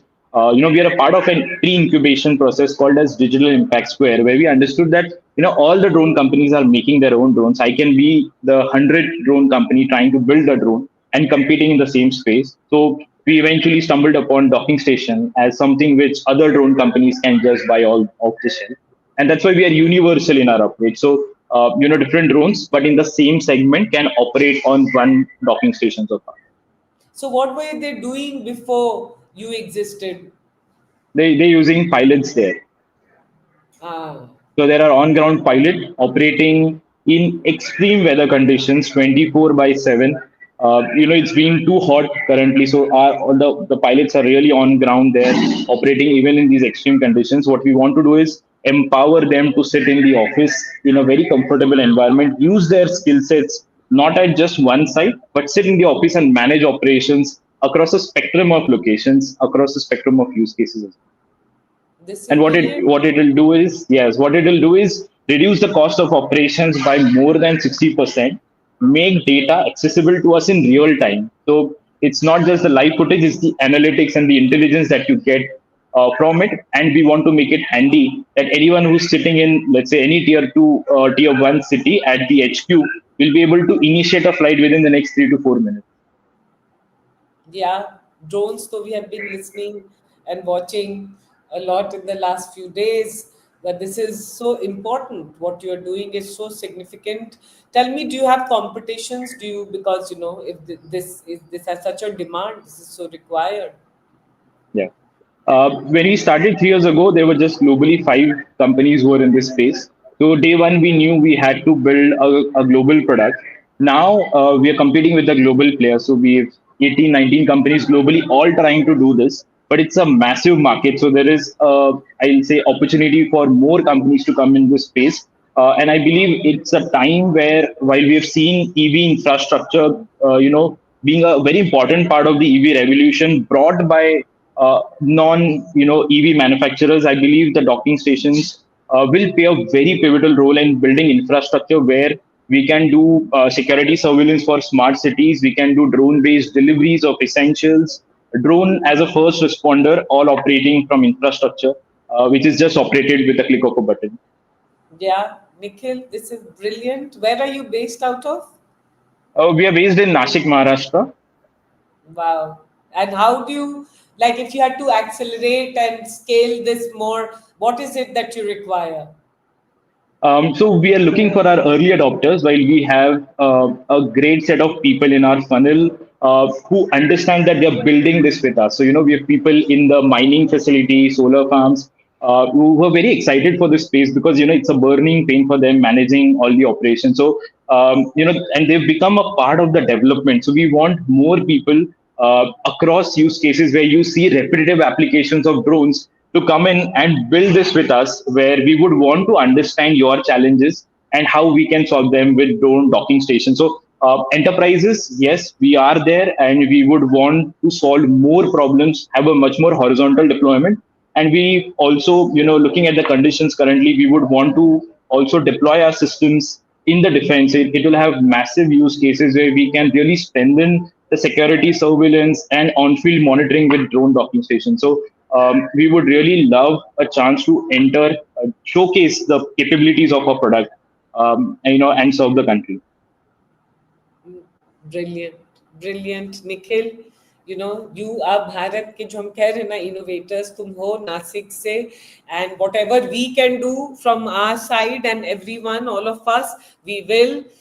Very proud of you, and hope to see you in across, not just in India, globally, and creating this kind of impact. Yes. Thank you so much, Sadhya. You and your story has been an inspiration that we've been following since 2018, very early days of I thought you were going to say when we since you started were building. born, born. Yeah, but very nice to meet you. I'm very, very inspired. Well, let's keep in touch. Let's talk. Yes. Thank you. Yeah. Thanks, Sadhya. Thank you so much. Thank you. Okay, next, the final startup, Miracules. Am I pronouncing correctly? Miracules or Miracles MedSolutions Private Limited, Sabir Hussain. Yes. So it's Miracules. It's Miracle Yeah. Molecules. Miracle Oh, Molecules. So that's how Miracules. Uh, yeah. We are the last. So thankfully, you don't need to go it's through. Sabir, yes, Sabir. Sabir. Sabir हाँ ठीक है तो Right. मेरा fuels and Sabir Right. Uh, yeah. Actually, it's something came up accidentally. The name as well as the innovation also. हाँ Uh, So the thing is, I did my master's in biomedical engineering from NIT Rourkela, and during my master's, actually, when I joined my professor's lab, Dr. Devendra Verma, he's a material scientist. So there is a group that was working on biomaterials for blood clotting and all. Uh, our innovation is something. Like what we actually came up with, it's actually happened by in accident only. So it's a novel material that will stop bleeding within a minute of application. wow uh, the thing is, bleeding is a serious problem yes across the world. In India, around, if I go on with the statistics, then like around 1,500 accidents happens every day. More than 300 dies just because of excessive blood loss before even receiving any definitive treatment. So yes, it's a serious problem. What we have done is we invented a process via which we can come up with novel materials that will work much quicker and effectively than the base materials. So in material science, there are materials known for their uh, wound management applications and all. Uh, we have tried to combine them, turning them into a different novel material so that it will have a synergic effect of the base materials. So that's how it happened. Um, yeah, so that's the startup actually. तो basically ये कह रहे हो कि अभी जो wound management होता है, अगर एक्सीडेंट हुआ, ब्लीडिंग हुआ, तो जनरली लोग कपड़े से या बैंडेज से या रुई से, I am just saying practically, ऐसे वैसे किया जाता है, राइट? एंड मेरे जो साथ भी हुआ तुम्हारा है। भी है, हाँ मेरे साथ भी हुआ है because the I have seen my father bleeding in front of me, like, and I tried to did the same thing जो आप बोल रहे हैं, that gauge cloths की जगह को pressure देके बांधो, and then so that that person can be taken to the hospital for treatment. आप ये सोचो, like there is a bus accident, 20, 30 bleeding patients coming at night. There are not many doctors present in the emergency. This material, what it will do, it's in it can be introduced in different forms like powder, gel, gauze. this material will help the doctors, nurses, even the relatives of the patients also to stabilize the patients so that they don't, like, with this material, they won't lose much blood. So हमारे there pass will है be, material दिखाने के लिए? अभी तो actually नहीं है, but कोई नहीं, वो जब वीडियो का वो एडिट करके डालेंगे तो उसमें वो मटेरियल का फोटो डाल देंगे. या ठीक है. तो ये पाउडर फॉर्म में है. एक्चुअली आपने, I know like you met so many startup. We met once at iHill in Bangalore. ISB. It was an ISB event. Uh, the thing is, this will stabilize the patients कि उनका bleeding ज़्यादा, मतलब they will not lose much blood. It will, so thus it will reduce the medical complications. Blood transfusion requirements कम हो जाएंगे. Hospital stay कम होगा. Doctors पे pressure कम पड़ेगा. Economic burden कम होगा patients के लिए. These are देखो, जो the, भी खून देखा है ना, उसको पता है कि ये जो तुम कह रहे हो उससे कितना ज्यादा real, genuine, true, big, life changing impact होगा. Like, I'm just thinking that in many situations, and I'm thinking back, I should have had this product that you are talking about, this Miracules and सबको. So I think it is so powerful. Now tell me, Sabir, अगर तुमको सबसे कुछ, अगर इसको grow करने के लिए, स्केल करने के लिए, इसको हर जगह पहुंचाने के लिए, what is it that you would require? What is it that people, everyone listening to you can support you and तो got it. बताओ. Uh, the thing is, right now, for startups like us, it's the journey, because these are high risk products, needs the regulatory clearances. So there are regulatory challenges, there are developmental challenges, manufacturing challenges, because to commercially manufacture these kind of products, you need classified areas which are not cup of tea for a early stage startup like us. So I can be very much specific, like manufacturing support, regulatory support. There should be also policy wise improvements also, which could ease startup like us, because so that we, whatever we have, our limited resources, we can reach to Yeah. the market quickly. Otherwise, what we have to do is, the only option is just have to license this product to a big pharma company or somebody else who will take it forward. Because for these, the initial capex, the capital investment is huge, enormous, and the time takes. Like I remember, like we met almost 1.5 years, almost one year ago. मैंने आपको कहा था उस time पे कि और 6 महीने में मार्केट में आ जाएगा, but it didn't happen because it involves the regulatory challenge कि, and ours is a high risk medical device because it comes in direct contact with blood. तो जो मैन्युफैक्चरिंग फैसिलिटी है, आपको मैन्युफैक्चरिंग फैसिलिटी रेडी करना होगा, आपको regulatory documents ये सब इन लाइन होने चाहिए, प्रॉपर होने चाहिए. For that you need different lots of testings and all. तुम कहाँ पे So बेस्ड हो? we are based out of Bangalore.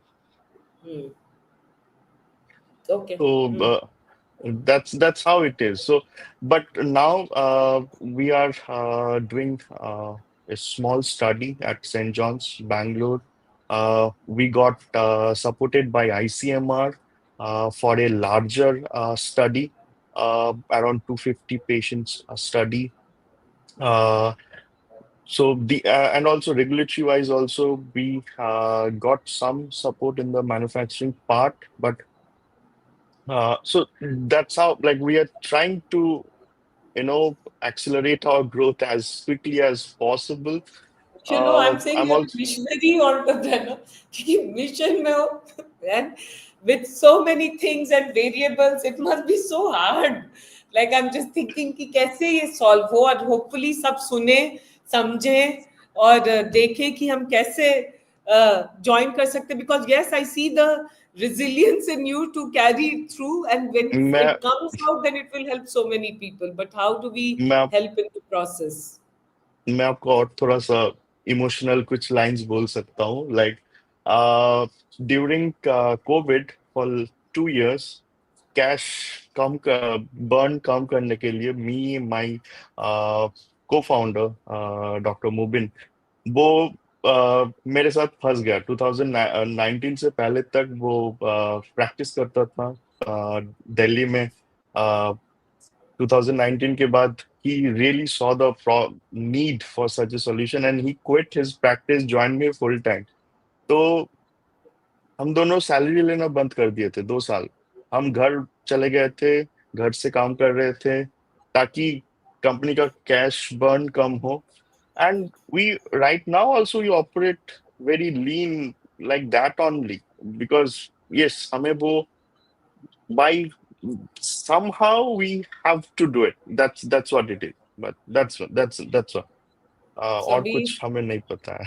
No, there's so much of respect for you. अब तो मुझे लग रहा है कि मतलब कुछ करना चाहिए हम लोग सबको। अब तो मुझे शर्म आ रहा है कि क्या करें। तो रुको, I hope we have your number एक बार, और and you have my number. Let's talk after this और ढूंढते हैं यहाँ पे। I'm in Delhi also, so let me also talk to some people and figure out what can we do, and let's connect on Monday. Thank you, thank you, thank you. No, because this And the problem also is very important. What you are doing, भगवान ना करे कि सबको experience करना होगा अपने और अपने आसपास, मगर जो भी that's एक्सपीरियंस किया है वो समझ रहा है that what you are doing is actually life changing, life saving. we went to Mass Challenge Israel in 2019 where we had the opportunity to pitch in front of a live audience. Okay, we pitched. After the pitch, one lady walked forward to us and unhone and she started crying. I'm not exaggerating anything. She started crying like that Israeli lady. And जो आप बोल रहे हैं, she told us the same thing. So yes, and like uh Y Combinator, which is one of the largest renowned startup accelerators. So they one of their founders have a very good advice कि आप वो startup करो जो आपके खुद ने कुछ problem face किया है वो आप सॉल्व करो। You start with that. I have seen that. In fact हमारे महाराष्ट्र स्टार्टअप वीक ये जो 24 स्टार्टअप्स है, there are another couple of more who felt those needs by themselves. Yeah. And it's the same thing. The only issue with startups with us, like also there's the Serigen is also there, like they're also in wound care itself. They also have so startup like us. It's a long journey. You have like the developmental phase and then the translation lab to the market. Uh, I know I'm taking much of your time, but No, but this is yeah. important, and but Sabir, and this is important what you are saying, and the ease of this going to the market, testing, get trials, to getting clearances to go. मतलब ये सारी चीज reality है और वो उसको accelerate करना होगा। अगर स्टार्टअप्स अगर बड़े कंपनी ही रहेंगे तो वो तो कर ही लेंगे। अगर छोटी कंपनीज को विद लिमिटेड रिसोर्सेज अगर लाना है तो उसको कैसे इजी करें। That's what you are saying and Exactly. That's what we agree. Yes, yes Sabir, So, yes. So we will see that miracles के साथ कैसे क्या हो सकता है। And I request everyone that please look at miracles. It's MIRAQULES MedSolutions, right. and reach out to Sabir Hussain and see how we can all be part of his journey. Yes, thank you. Thank you. Thank you.